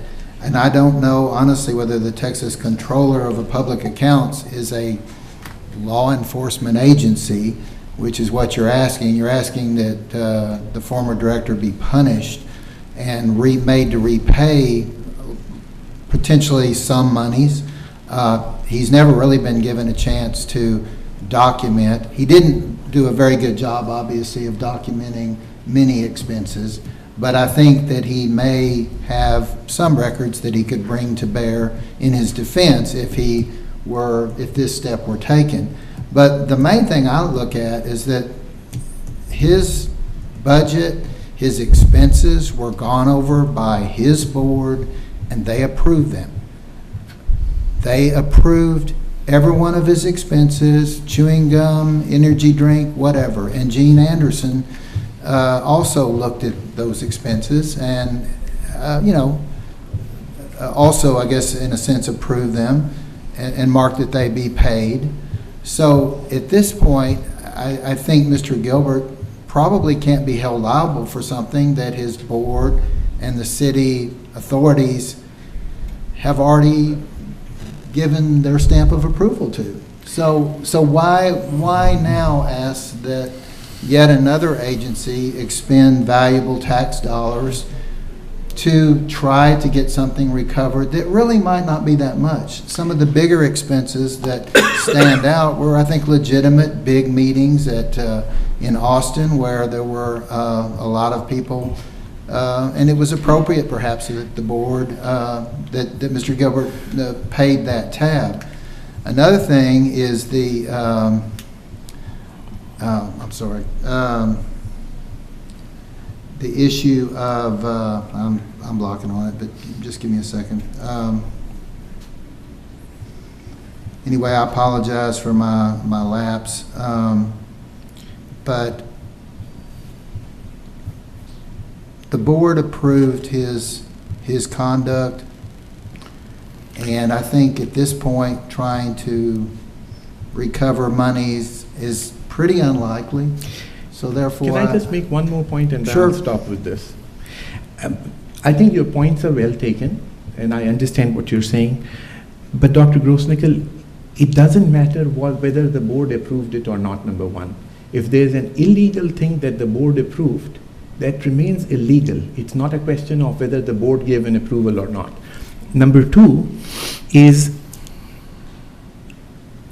if you're going to rely on an advice of somebody who has been hired by Mr. Gilbert at some point to say this is right or wrong, I'm not sure whether that opinion can be very much held, because there is some conflict there. And number three, what I'd like to say is that it will finish the issue permanently. If nothing wrong is found, then there is nothing to be done. We are all happy. As a council, we have done our job. We talk about transparency. We talk about accountability. We have done that then. I'm not saying he's a criminal by any means. So, is that investigation going to involve the citizen volunteer members of the board who approved these finances? I mean, how far does that liability, if there is criminal act, how far does that extend? And are you going to be able to get anyone to serve on these boards if you take this action? No, Dr. Grossnickel, it doesn't extend to them, first of all. because the thing about it is, it comes under your fiduciary responsibility, and that is with the person who spent the money. Now, you can say, no, don't do it, and which is fine. You're completely entitled to your choice of saying that. But the thing is, one will close a chapter without putting an end to it. And the end that I see is, once and for all, it's cleared. It's cleared. And as to the second point that I wanted to make was, even when you read McClanahan and Holmes' audit report, it clearly says, which I read last time too, that the things which were done and the expenses which were shown were not based on the American standards of accounting. It's in their own report. They found a problem there. Now they may have matched the receipts. Nobody's saying that he took the money out or something like that. But this is their own report. Having said that, I'm not going to say anything further on this. Can I say something? You bet. too? I found some discrepancies in this report. I did. But to me, I would prefer to speak with Deffenbaugh and ask questions to Mr. Deffenbaugh, and after that, if I really want, that would make up my mind whether I want to proceed to send it to the Attorney General or not. Right? Deffenbaugh is the major player here. I mean, he needs to be. Sure, he sent us the report, but some questions I need to get clarification from. So if we don't meet with Mr. Deffenbaugh, I'm going to vote to send it to the Attorney General. But I sure would like to meet with Mr. Deffenbaugh. I'm perfectly satisfied with that too. Okay. I guess at this point, as we mentioned earlier, certainly the invitation will be extended. In the report, it does address some of his opinions, but I understand those wanting to ask questions of him directly. Does the council wish to take any action at this point? No? I'd like to make a motion to approve it, but, I'm not sure whether I'll get a second or not. So I'll make the motion to approve since I put the item. I will second. A motion and a second from Ms. Lancaster. Just to be clear, that is to send the information to Yes. the Attorney General? Right away? If you want, I can amend the motion and say that I don't mind waiting to talk to Mr. Deffenbach in a joint meeting and then sending it. I have no problem with that. All right, appreciate it. Okay, so I'll amend the motion. I need a second again. Okay, wait. Yeah. I need a clarification. If we listen to Deffenbaugh and we're passing a motion to send it to the AG's office, but Benny's satisfied after he talks to Deffenbaugh, well then didn't you just now try to approve it where it was going to the AG's office regardless? Say that again, Mr. Pickle. I didn't get what you said. Okay.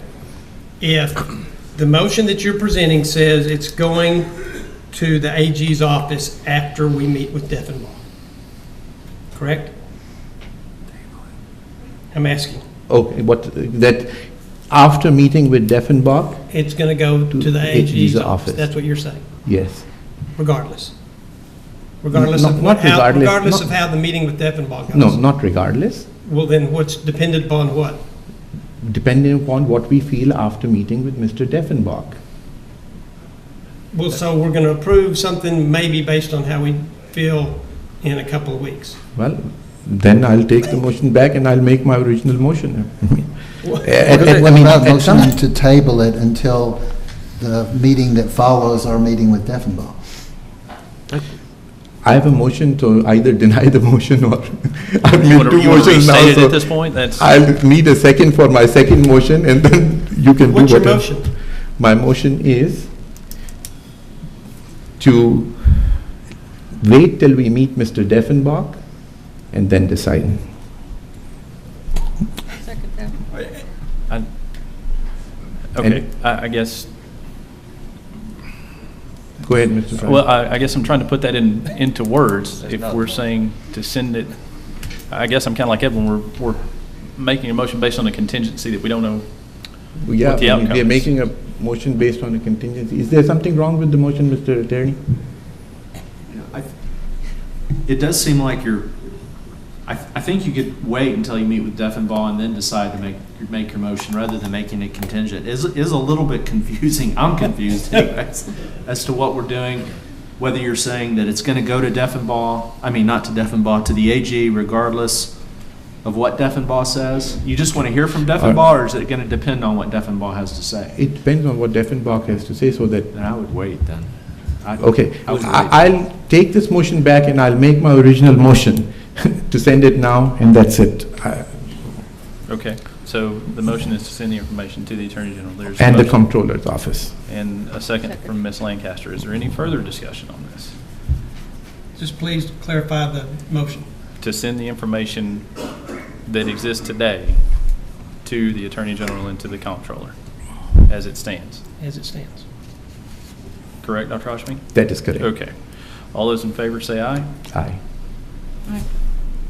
If this is going to settle it, I'd like to go ahead and send it to the Attorney Okay. General myself. Those opposed, raise your hands, we'll get the, okay. Motion fails. Okay. Move on to item number 19, Janice. Discuss and possibly act on construction of airport utilities. Just a quick update on where we are, and I know Mr. Plata had some questions about this as well. But back in, I think, February, the City Council hired an engineering firm called Neil Schaefer to provide engineering services to extend water and sewer lines to the airport itself and also to the general area around the airport. In addition to that, we've also looked at ways we can try to get sewer, if possible, sewer service to the Margraves addition, which has another name, Paradise Estates, I think is the other name. I'm not sure which one is the most recent. They've been in the city for a number of years and have water service, but not wastewater service. Part of, of course, this project from the very beginning was to identify where the lines would go, what size the lines needed to be, and then what could be built now as opposed to in the future. Because of the relative low usage, both of water and sewer in that area.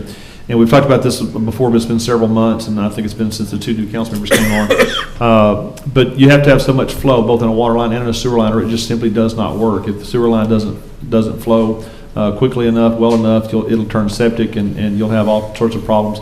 And same thing with water lines. If water line's not flowing, if there's just a few gallons here and there, it'll stop in the line, it'll get stagnant, and you'll have problems, you'll have polluted water. Fairly early on, they've been working for a few months, it was decided to break the project into 6 phases, 3 phases for water, 3 phases for sewer. And also fairly quickly, it was realized, it wasn't a surprise, that it wouldn't be possible to build the whole water line all the way to the airport unless we had some big user all of a sudden show up, because the water simply would not flow.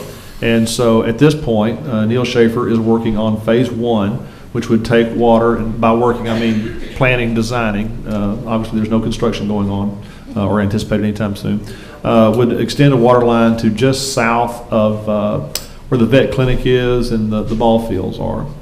So it would serve that area. They also have a layout for a water line that would go all the way to the airport. And for that's phase 2 and phase 3. All we're looking at right now, besides the layout, is to acquire easements in some cases. It's better to acquire easements now when we have time as opposed to acquiring them later. Same thing with sewer, except we would kind of go in the opposite direction. In sewer, the only phase we're looking at building right now is some sort of expanded septic system actually at the airport. A unified large septic tank system as opposed to running sewer, because there's just not enough service out there. It won't flow. It won't hydrologically, physically work. And so, although we have the notion and the contract to develop plans for all of this big project, right now they're working on phase 1 of sewer and phase 1 of water only. Okay. Dr. Hashmi? I understand the septic system, and I have a question on this. Is it possible to have a sewer system there with a small packet plant for sewer right there, instead of doing what do you call it, a septic system. That's what we're talking about, yes, sir. Okay, so At when the you say airport. septic system, it's really not septic system, it's a package It plan? would be, it would need to be designed, but it would be something along those lines, yes. Okay. But actually, at the airport you're talking about. At the airport Right, is what right. I'm talking about. Yes, sir. Particularly with those people, the residents who have wanted to disannex, you remember? Right, and that was a priority, but there's just not enough flow. We don't have enough customers yet to make that work. Yeah, but what I'm saying is if they, that is based on all the sewer lines being brought to the main through 271. I'm not talking about that. I'm talking about to have sewer available to those residents and have a package plant close by where their sewer needs can be served instead of a septic system. Yeah, and we don't think that will work. The And engineers tell us that. they have looked at it? Yes. Okay. The density is just so low that the sewer won't flow, and you'll have potential health issues if you don't have enough flow. John, on this phase one of the water, how many new areas is this going to serve that aren't already served by Lamar County Water Service? Is it a great number? Because I thought most of those people already had Lamar County water. It'll serve mostly, and I don't know if there may be a few residences. The idea is to get the water line past the loop and to serve those ball fields and the vet clinic. Those would be the two immediate users. On the septic side, the sewer side, again, we're trying to get the Margraves addition served because they've been annexed, I think, since the 80s or early 90s, long time, and they have water but not sewer. So the short term, it wouldn't be a lot of new customers. It's kind of a long-term project that we need to, we're hoping to have it planned out, design to some extent. You don't want to go completely through design and speculatively, but the original notion was let's build it, and that way we can serve those customers that have not been served for a number of years, and if and when development comes to the airport, it'll be ready, and that's something we can advertise at the airport. But the problem is the distances are just so great, we just can't, no matter how much we want to do all of it, but we do want to do something at least. But you're saying, though, that the Lamar County Vet Clinic and the ball field don't have county water? They have water, and I don't know who, off the top of my head, their service provider is. It seems like a lot of money might be spent with kind of building the bridge to nowhere. It's kind of, there's a lot of, right. This whole project was earmarked as costing $5 million, and it was going to bring prosperity to the airport, but it doesn't sound like that's all going to happen, at least not until there's customers at the airport requiring much greater use. So I just don't even know if these people already have Lamar County water and that there's much to proceed at this point on this whole project, but that's just what I'm thinking right now. I'll agree with you completely, because if it's going to serve two things, a ball field and a vet clinic, to spend all this money for that doesn't seem like a right thing to do. But then my question to you is, when the people come back for this annexation, what are you going to do with that? Well, I'm going to put it on a city council agenda. The bottom line is that we'll have to give them the permission. I mean, I'm not going to discuss that, it's off agenda right now. But what I'm going to say is that I don't disagree with Dr. Grossnickel on the fact that if we are going to bring all the water line to serve two residents, I mean, that's a lot of expense for. Right, and my only response to that is that the long-range plan is to serve the whole area, including the airport. The unknown, as it always has been, does the airport develop in 6 months or in 6 years or 16 years, and we don't know. And again, the idea was we'll go ahead and build much of it or all of it now while we can, and that's a real asset to the airport. It's something that we can really promote. The utilities are there, but they won't work. But that idea was when we thought that it will go. That's right. If it's not going to go, then. But at least you have your engineering down. Right. To right. All right. Right. Correct. And one thing that they have done already completed is the layout of it. There were some tricks to that. And one of the things I would still recommend, if it sounds like maybe y'all don't want to back off on this, and certainly I'm not going to disagree, but one thing I would like to see you at least consider continuing is acquiring easements. Yes. Because if we do get some development, let me say, when we get some development at the airport, whether it's 6 months or 16 years, that's a real time saver to already have easements out of the way. In several cases right now, we have property owners who are willing to donate the easements. I'd like to take advantage of that while we can too. So again, I don't know which direction y'all are going on this, but if you back off on some of the other, I would at least recommend that you think about leaving that part in and let the engineers, finish that up. So when the time comes, I'm convinced someday we will have water and sewer. I just don't know what year that's going to be. Sooner the better, I hope, but I don't know.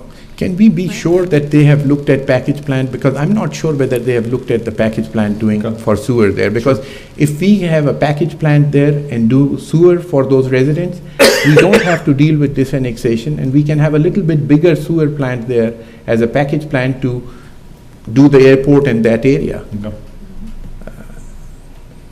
I need to ask something about this money here. I'm hearing that it's supposed to be used just for water and sewer. This project or the money, the $45 million. Yeah, the language on the proposition is what rules on that, and the language says and this isn't a direct quote, but it's close. It's to replace and extend water and sewer lines, and to repair roads in conjunction thereto, or as required thereby, or something like that about roads. Roads are mentioned tangentially. And like for example, we can't go out and build a new highway and say that's water and sewer. That would be illegal. But you can fix the roads, and the question is how much by the damage caused. South Street. What's that? You could resurface Church Street. Well, we already paid for that. Yeah, and that's not part of this project. That was a different. That was a state grant project. Did we not replace water lines and stuff on Church Street? Yes, we did. And what's the problem? When you repair a really old road over and over and over, at some point, it's like repairing a lot of things in your household.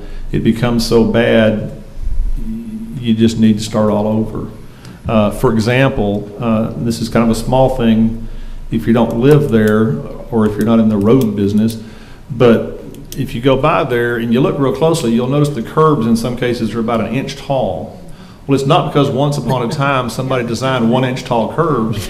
It's because it's been redone for 7,000 years, and there's some old Roman road under there probably. It's that old and been repaired that many times. And now the rest of the story is we had a bad contractor. We had a lot of trouble with that contractor, and that contract should be shot repeatedly. But even with a good contractor, we have not as bad of problems, but certainly the work Mr. Bray did over on 7th and 13th Northwest, it's a lot better, but it's still a road with a giant patch down the middle of it. Mr. Plata, the bond language said that you will repair the roads for the amount of damage that you have caused while you're replacing the water and sewer line. That was the gist of it. You can only repair roads with that money that the water line that you the water tore up. Correct. Is that right? Correct. You can't take money out of there and repair the roads. Not other roads, no. Let's say it. Well, that's what was voted on by the citizens. The funding from that comes from the utilities fund. There's no tax associated with that. The property taxes, of course, typically pay for road construction and repairs. In this case, this is all from the water and sewer fund. What I was saying though, there's a road that's particularly bad right now, and the Church Street right here, it's a main entrance to the city, and it's bad, and water lines were fixed on it, and I don't see why this road couldn't be fixed out of that money. Because that was a project which was not part of the $45 million project. It doesn't matter. It's still water lines. Does it spell out? It has to be those water lines in particular out of that, or does it say, or does the language say that the roads, that water lines that you fix, where you fix water lines that messed up?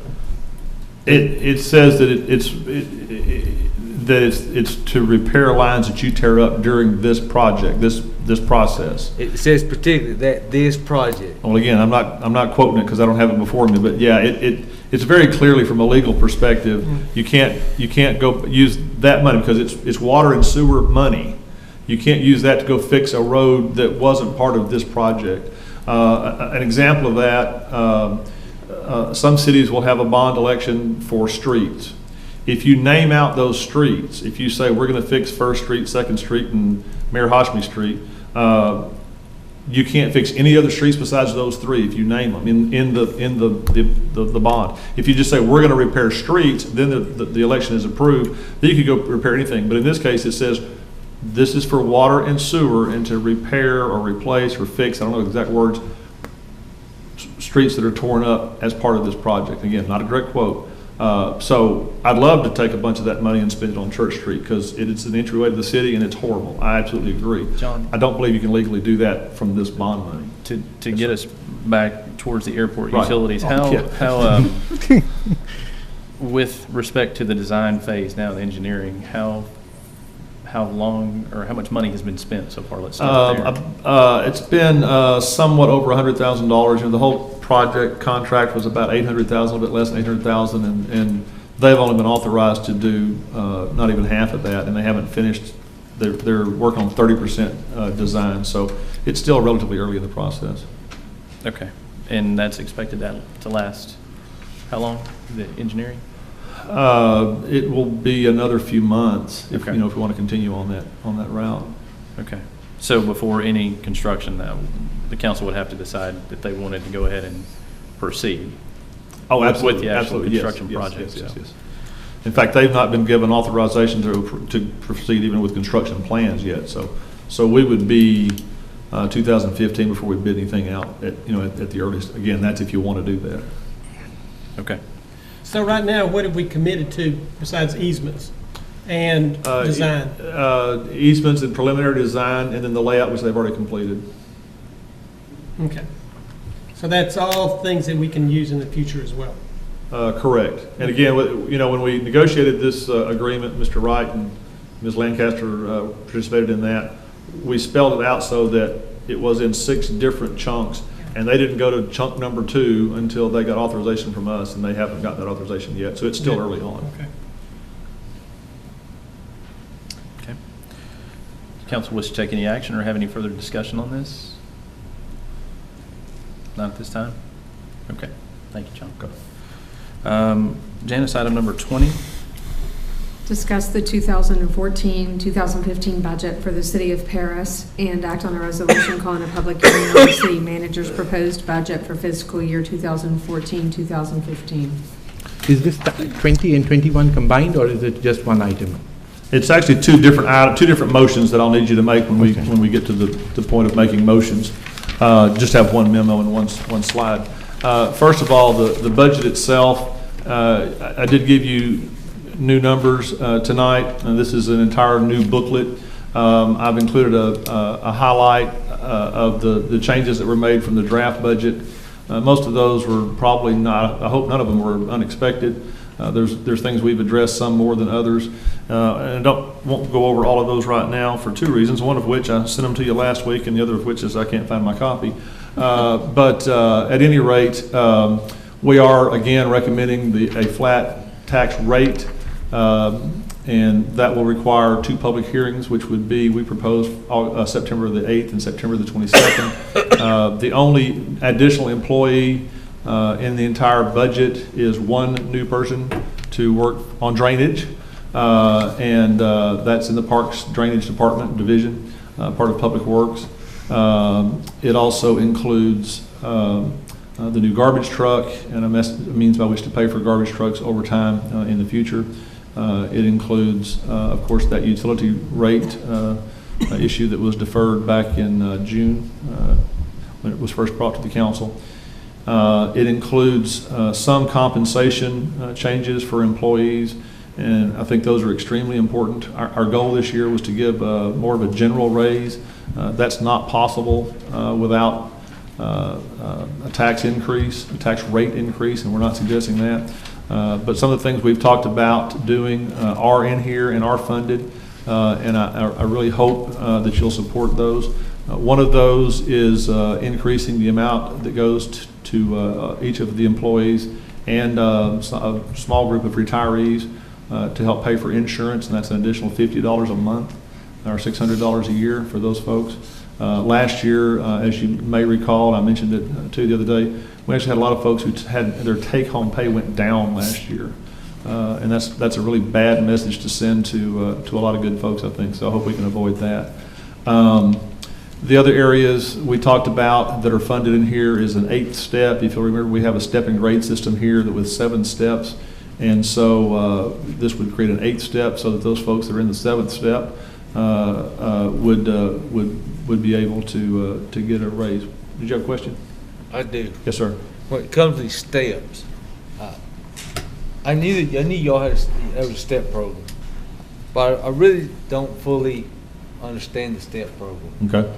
Can you expand on that? Sure. First of all, I'm not a fan of step and grade systems, just for the record, but it's what we have, and in the end, we've decided we're probably going to be stuck with it forever for different reasons. But we have 7 steps. Each position is assigned to a specific grade, and that's a pay range from X dollars to Y dollars.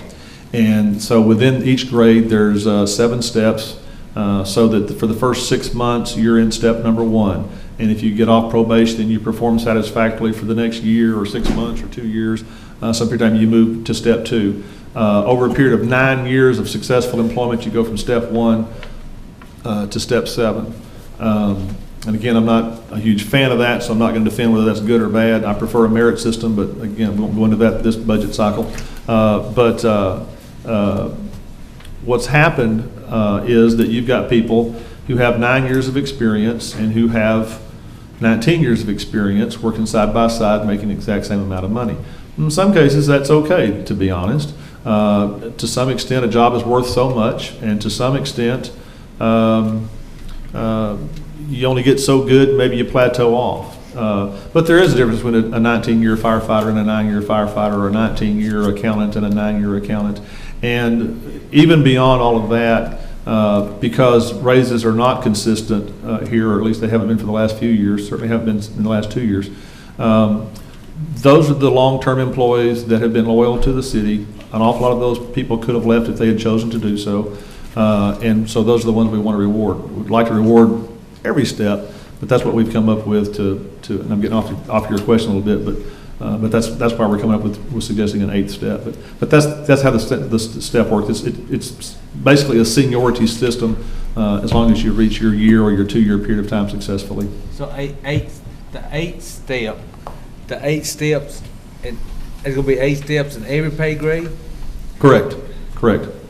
And now that's non-civil service. Civil service is a whole different deal, which I'll talk about in a minute. And so even the guy with 19 years experience and the guy with 9 years experience, they both are eligible for the 8th step. Right. You'll still have a system where you'll have people side by side that have different years of experience, but it does add another 2-year step in there. So that it'd be for the first 11 years instead of for the first 9 years. And that's about 24 people or 34 people fell into that. 34. I knew it ended with a 4. So about 34 people would be getting that raise if that's approved.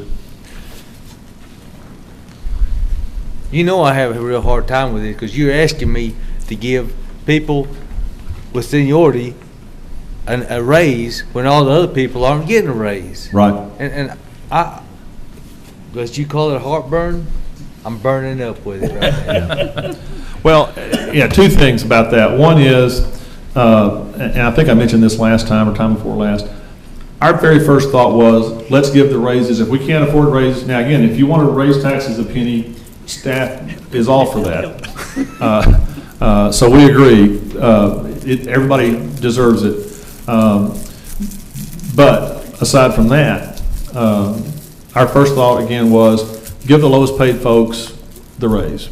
They need it the most. Let's do that.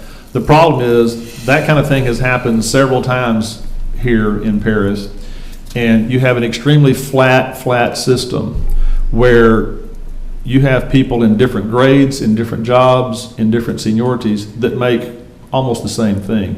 You have people that turn down promotions because for $6 a month, there's no point in getting promotion and having additional responsibilities.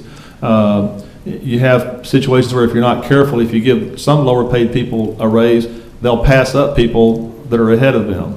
Our system needs to be completely overhauled from beginning to end. So absolutely, and twice in my career when I was a budget director, what we did was we gave the lowest paid people raises first, because just ethically, morally, that feels right, and I think it is right. And I don't like a lot of those people not getting a raise this year that are making $8 or $9 an hour. That bothers me. I got heartburn over that too. Please believe me. Can I interrupt for 1 second, Mr. Frierson? Isn't this item on the agenda just calling for a motion on the resolution, or is it discussion of the budget? Well, this was, my hope was to make a presentation about the budget. Yes, sir. Okay. So anyway, and I don't want to beat that to death, but that was our logic, was that we had to pick and choose, and that's what we picked within the general fund to recommend, and certainly if the council's got a different way to spread that money out, we'll take what we can get for raises, but that was the reason for it. I think most or all of us agree that we'd like to see the lowest paid folks get those raises, but our system is so flat, it doesn't work. It's a broken system the way we have it right now.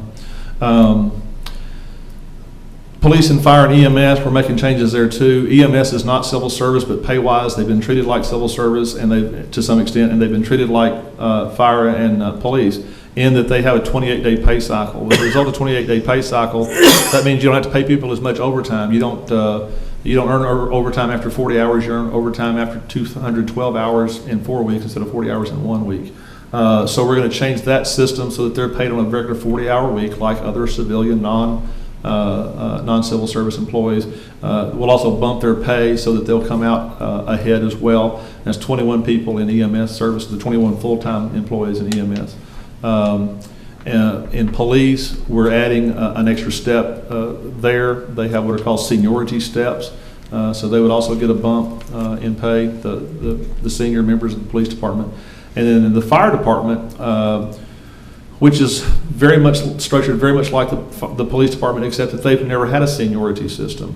So once you're hired, talking about flat system, once you make it to firefighter, that's it for the next 400 years. There's not a 1 and a 2 and a 3 and a 4 and a 5 and a 6 and a 7 or an 8 or anything. There's a firefighter and not a firefighter.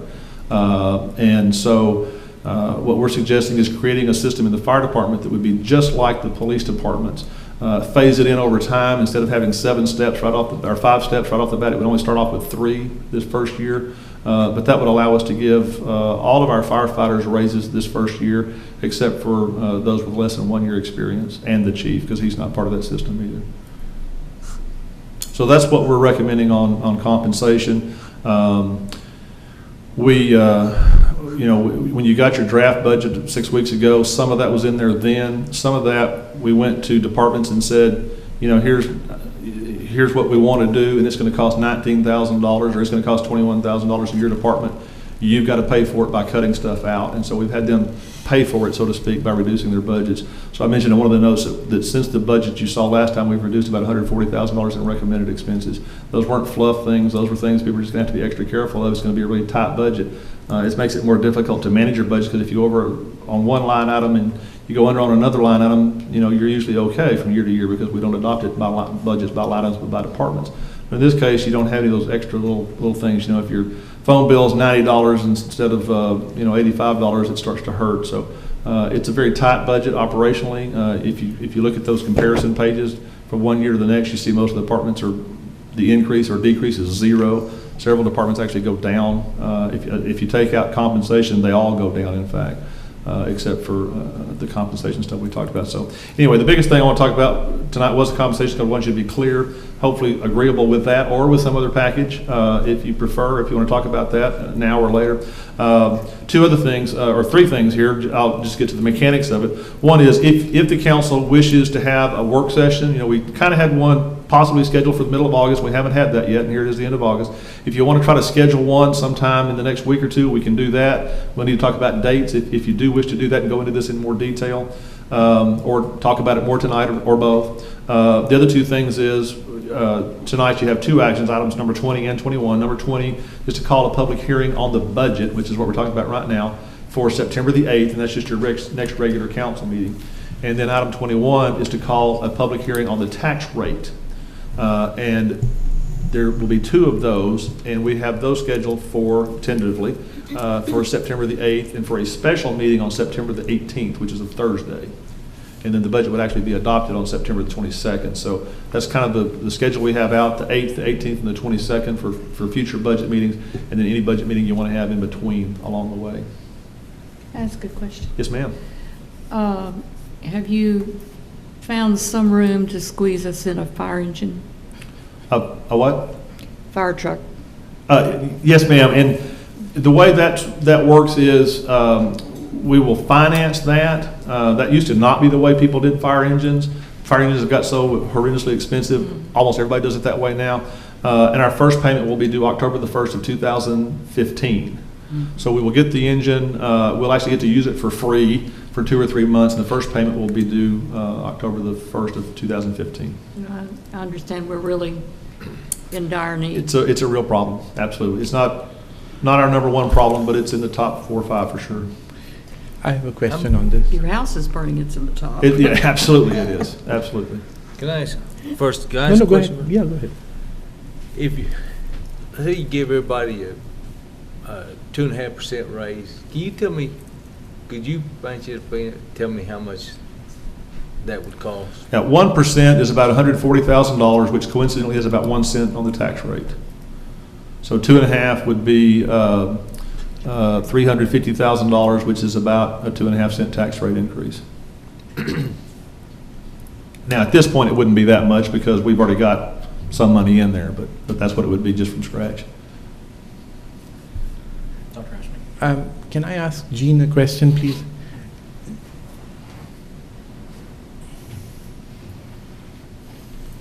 On this financing for the fire truck, as a finance person, what is better? Is it better to finance it this way, or is it better to just pay it off? Because, I mean, in the long run, my understanding would be that, and I'm not sure how much extra money we would be spending on financing. Because, we are not so short of funds that if we can save $60,000, $70,000 in interest rate, why not? Well, I mean, you would save the interest if you just buy it outright. How much interest saving is it? You're probably going to borrow money at, I don't know, 3 or 4%. Larry, have you looked at that already? Over 10 years.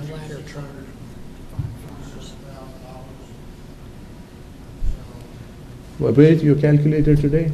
I have it right here. Okay, well, I'm that's just- here. Well, I can't hear what he's saying about. 4.5%, Yeah. or $450,000. Well, he said, I heard 600 something too, that's why I was confused. All right, how much are we talking about? The fire truck we expect is $647,000. Oh, okay. And the payments on it would be $77,000 a year, approximately. For how many years? And the interest rate is 4.5%? I'm not sure. The last time we looked, it was 3-something, 3%, 3.5%, For how long? 10 years.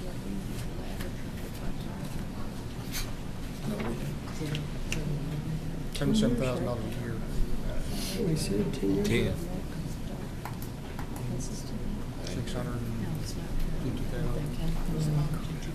Well, 77 times 10 is 770 minus the 650, so that'd be $120,000 Total interest over is- 10 years without Total using a interest is calculator. $101,571.68 approximately, Over 10 years. over 10 years. So $10,000 a year. $10,000 a year.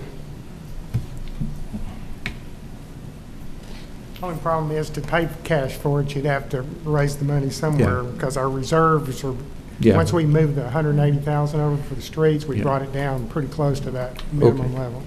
So really, and $10,000 a year is not, on a $600,000 piece of equipment, is not. And it goes kind of back to what we talked about before, having an equipment replacement fund where it's a regular amount, predictable amount. this much for a garbage truck every year, this much for a fire truck every year. We know what's coming, and you and future councils can plan that accordingly and not get somebody in a hole like we are. Is this a ladder truck? Sir? Is this a ladder truck? No, sir. Okay, we don't need a ladder truck? We do, Chief. but we're not starting off. We need the fire engines worse than we need a ladder truck right now. Chief, Yes, ma'am. how many fire engines do we need? We need 2 new fire engines. That's what I thought, at least 2. We've got one in Dallas with a transmission issue right now. We've got one in the shop with a hub problem. We've got a fire ladder truck that's leaking hydraulic fluid right now. We found water in the rear end of the other fire truck today. Oh, wow. We've actually started looking at trying to rent a fire truck just in case. So we're in dire need. They are breaking down, They going are. to fires, aren't they? Just to reiterate what the city manager said, every city that I've worked in since I've been a firefighter is using this finance method because the fire trucks are so expensive Yeah. that it keeps the councils from having to take such a big hickey in 1 year. Yes, you pay interest, just like you do on an automobile loan, but you have that predictability every year, what you're gonna have to budget for in your budget, rather than, So when you order this one, pretty shortly, you're going to have to order another one. we would like to order one right after October the 1st, it'll be built and delivered to us sometime May, June. We'll get to use it for free till October 1, the new budget year, next budget year. We'll make our first payment, and I'd like to be able to order another one next budget year to start paying on the third budget year. Well, why don't you just get the one that you need right now and be done with it? That's a council decision. I mean, it's $100,000 of payment. Well, $154,000 next summer when we're working on the budget, unfortunately, is a lot of money. That's the equivalent of a penny on the tax roll. Again, if it's something the council at some point wants to raise taxes by a penny to pay for fire engines, I'd vote for that if you ask me. But I don't. That's your decision. That's a council decision on something like Chief, that. can you respond to 2 fires at one time right now? Yes, ma'am. Well, Not they with a full complement of equipment. Well, I'm just saying with assurance that both those engines are going to arrive at the fire. No, I can't. No. I think any city has that problem, though. You're not assured of anything. If they're breaking down, we're pretty assured they're going to break down. We order a truck in October. We don't make our first payment till next October. Correct. Now, are we going to start setting money aside, or are we putting that whole burden on next year's budget? It's in the capital improvements program for next year's budget. Okay, so we're buying something now and making the next city council deal with it. Yeah, and how that works in your CIP is you've got $140,000 in the budget for a garbage truck this year. Next year, you don't have to buy a garbage truck until 2016. So that's how you'll cover that. Okay. Well, Okay. let me.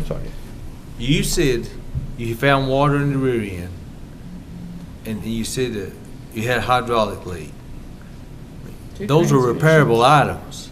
Those are correct. easily repairable items. That's correct, but it's occurring over and over and over again, and when you're depending on an emergency vehicle to respond, and we've gotten to the point they're just flat wearing out. So you're telling me you're getting the water in the rear end all the time? Same one? No, No, it's a new one. So what are you telling me? I'm telling you, we found water in the rear end. So you're And- telling me and- you're having more mechanical breakdowns than that? Yes, correct. Can I ask another question? When will you actually get the new truck? Sir? When will you actually get the new fire truck? Actually, if we spec it in October, we should receive it sometime Next year? late spring. Okay. And the other question that I have is, the 2 new trucks that we had bought, they were in the 300,000 range, 300, 350. correct. Why is this one 650? The one that was bought, the fire truck that was bought, we bought a rescue and a fire truck. Yeah. The fire truck that was bought was a demo model, low end. We've already started having maintenance problems with it. So this one, we spec'd it out to where it's going to last the lifetime that we need it to last. And my understanding was before my time. My understanding was that the fire chief was pushed in a very short period of time to come up with a fire truck, and they scrambled around and picked the best of the worst and bought it. I thought it was selected by the firemen.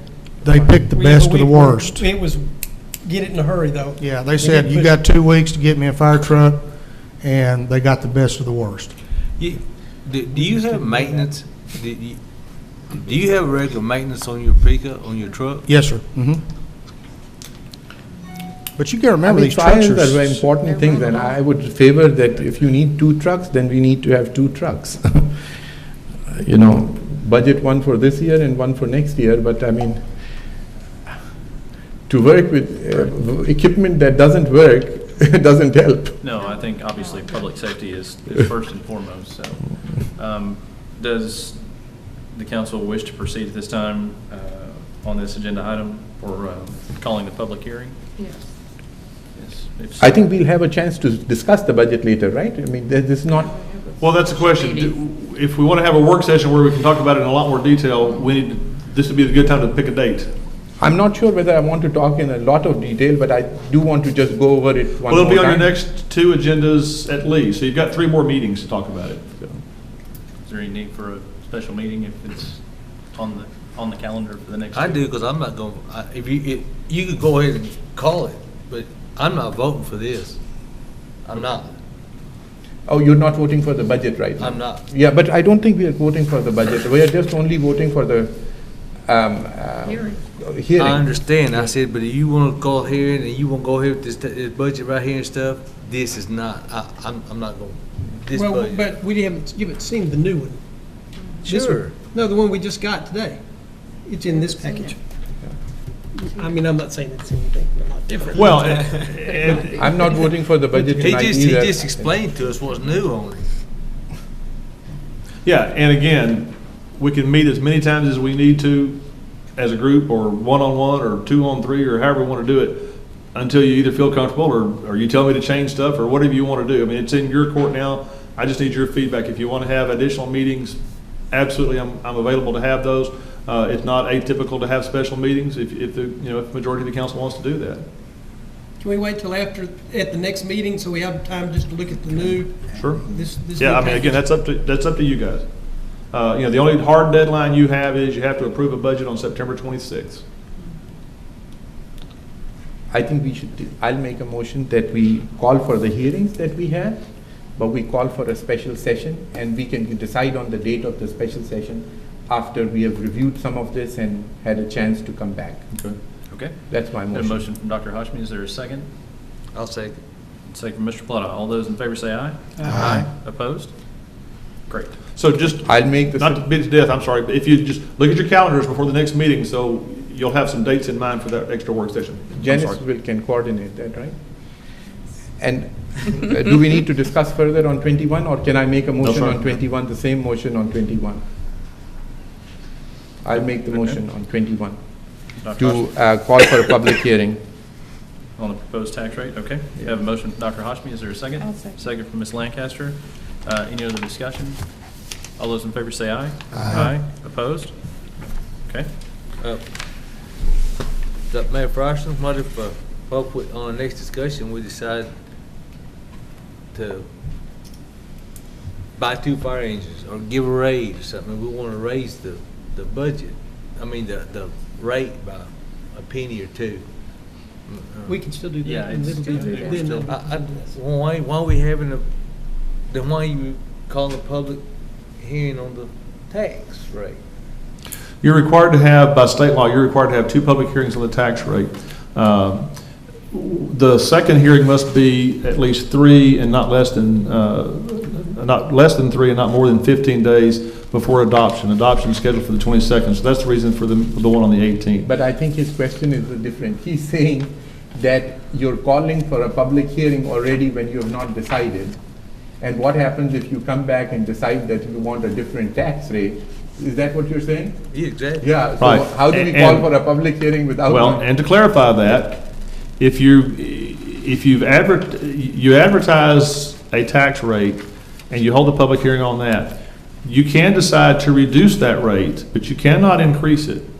So if you're contemplating raising that tax rate, then yes, you need to do that here real quickly. You need to give us that instruction real quickly, because that affects the advertising. Because once you advertise to the public, this is the proposed tax rate, and you have the public hearings, you can bring it down, but you can't raise it. So if that's something that you want to consider, then absolutely you need to do something different with that. But I think, Mr. Pilata, what we can do is go over it relatively quickly and ask before we have the public hearings or advertise, we can come back again with a special meeting, right? No, I have no problem. Yeah. Make sure everybody's comfortable with it. Yeah, so that everybody is comfortable with it.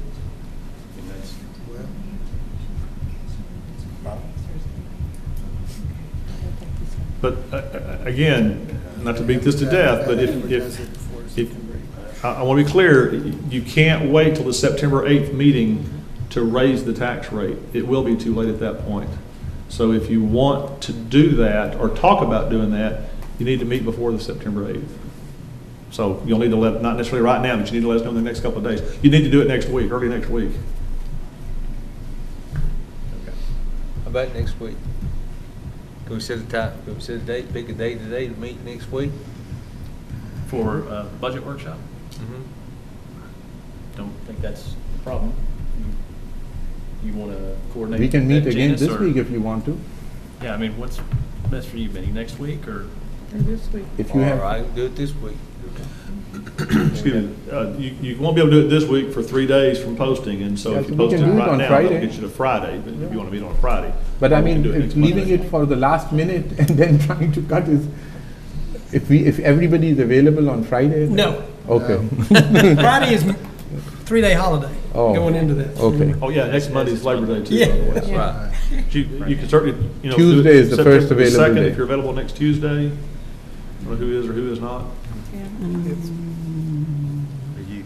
I'm checking. No. I'm fine with next Tuesday, I'll tell you right now. I'm Next, trying to find my darn calendars. okay. Next week? And it's gonna cut it very short to be able We'll- to come back later. We may have to change some things around, but we can squeeze it in. I've got a question. Next Tuesday, I'm So we're good. gonna hold off on publishing these tax rates? Least We're on gonna this go one. forward or Yes. not? Talk about that. Okay. So Okay. we'll go for next Tuesday, September the 2nd, 5:30. Okay. Good? Okay. Okay, great. Item 22. It's my item. So, Janice, you want to just read the item and then I'll read? Item 22. I'm sorry. She fell asleep. I did. Discuss and take action on a presentation to encourage positive police and public interactions. I've written a few words on this. For the past 2 weeks, our nation has been focused on the tragic events that occurred in Ferguson, Missouri. Sadly, this is not the first time the death of an unarmed teenager has led our nation to examine what led us to this point. And not for the first time, citizens around the nation are looking for ways to prevent this type of tragedy from happening in their own community. Even as we are all saddened by what happened in Ferguson, Missouri, here in Paris, we must use these events to examine ourselves and make changes to assure that we ourselves don't end up in a situation like this. Now, I'm not judging who was right and who was wrong in the incident in Missouri. That judgment will be made by others after all the facts have been considered. But I do know that we have to be aware that when youth are all pumped up with adrenaline and an officer stops them, the officer also pumped up with adrenaline. In that case, in just a few seconds, without the benefit of time to analyze the situation, tragic events can and do happen, such as being someone slammed against the hood of a car, being forcefully thrown to the ground and beaten with a nightstick, or even shot. It is important for our young people to know what is going on through a police officer's head when he is in the process of responding to a tense situation, and the reverse is also true. Our officers need to be aware of what they can do to diffuse a tense situation rather than to make a tense situation even more volatile. I want our young people to know how to react if they are asked by a police officer to stop. I would like for the young people to hear from the police officers what kind of moves causes the police officer to make a stop and what kind of moves can cause the police officer to be apprehensive and consider force. I would also like for us to form a group composed of community leaders who are experienced and working with young people, including our police officers, school resource officers, school principals and administrators, including a representative from the Paris Junior College. I would like to propose a public meeting between such a group with young people of our community, teenagers and olders. This should include leaders among those up to the age of 16 to 21 whose insights and suggestions would be invaluable. I want this community group of law enforcement officers and our youth to come up with a plan for our meetings. These meetings would not be at the police station or at the city hall, but at a location where our teenagers and young people hang out. Some places they are comfortable, such as in the parks, baseball field, basketball court, soccer field, or football field. I want for us to be as a community where there is mutual respect and trust between our young people and law enforcement. In Paris, Texas, we must make sure that we are the kind of community where our police officers and our citizens, particularly our younger citizens, can respect and trust each other. Then we'll be the kind of communities where families want to live and where businesses want to locate. I want us to be the kind of forward-thinking community that other communities will use as a model. With this in mind, I've discussed with Mr. Hundley to plan to have our first meeting either at the Love Civic Center or Fairgrounds, where we'll plan to arrange a barbecue for these group of youngsters between the ages of 16 to 21 to mingle with our officers and hear each other out. And I strongly recommend council members to please attend. Mr. Hundley is going to try to coordinate, and I'm going to ask Mr. Hundley what is already being done and what can we assist with. Thank you, Dr. Hoshmi. Police community relations, I think, really got started back during the Civil Rights era in 1960s. They increased somewhat in the 70s when the police profession started becoming, or trying to become more professional. And what we've done locally is we've tried to open the department to the public. There's always been a divide between law enforcement and the citizens they serve, because cops were always keeping stuff close to the vest, not telling people about what's going on, and treating everybody as a suspect. And what we've done locally is that we started the first Citizens Police Academy, and in fact we've got the 7th already academy starting September 16th. Along those same lines, in fact with Reverend Price helped us out with starting the first Young Citizens Police Academy that we did at a local church. We did the second young persons police academy there at the police department. The first one we did, we had about 12 to 14. The second one we did, we had about 40, 35 to 40. We have the night out, National Night Out, coming up in October. And one of the things that we thought about, being as how we're already going to have things going on with all the emergency services, but with police and law enforcement involved, is actually trying to come up with a venue for exactly what you're talking about during that particular event, because we'll already be attracting folks to there. So we're very receptive on doing anything we can do. Police officer training is being geared more now for conflict resolution. But the unfortunate reality of police work is that there are evil people out there, and there are people who are not in the slightest afraid to take on the police. And so they have to be able to respond to that. But I appreciate the thoughts, and I think this is a good thing that we can do to reach out to our young folks. I'll sponsor that barbecue. Okay. That'll work. Especially when we're talking budget. All right. Thank you. Anything else? Yes, sir. Do you anticipate that might help improve the rate of minority applicants to become police officers? This young citizen might spur their interest in... I think it is. Another deal that we just started working on within the last 2 weeks, I think it was, is the local Boy Scout Explorer program. They've come up with a different kind of, it's not the traditional Explorer program, but it's where the officers, firefighters, paramedics actually go into the schools and talk with young folks. And so anything, and that's pretty much directed straight at employment, about what you got to do, how you got to keep your record clean, that type of thing. So anything that we can do to improve our relations with the citizens that we serve is a plus. Thank you. Great. Thanks, Chief. I'm talking about 16 to 21, though. Well, that's 21. They got to be 21 to take the test, so that's cool with me. All right, thank you. Thanks, Chief. Anything else, Dr. Hashmi? Or? No. No? Okay, great. Thank you. Janice, item 23. Convene into executive session pursuant to Section 551074 of the Texas Government Code.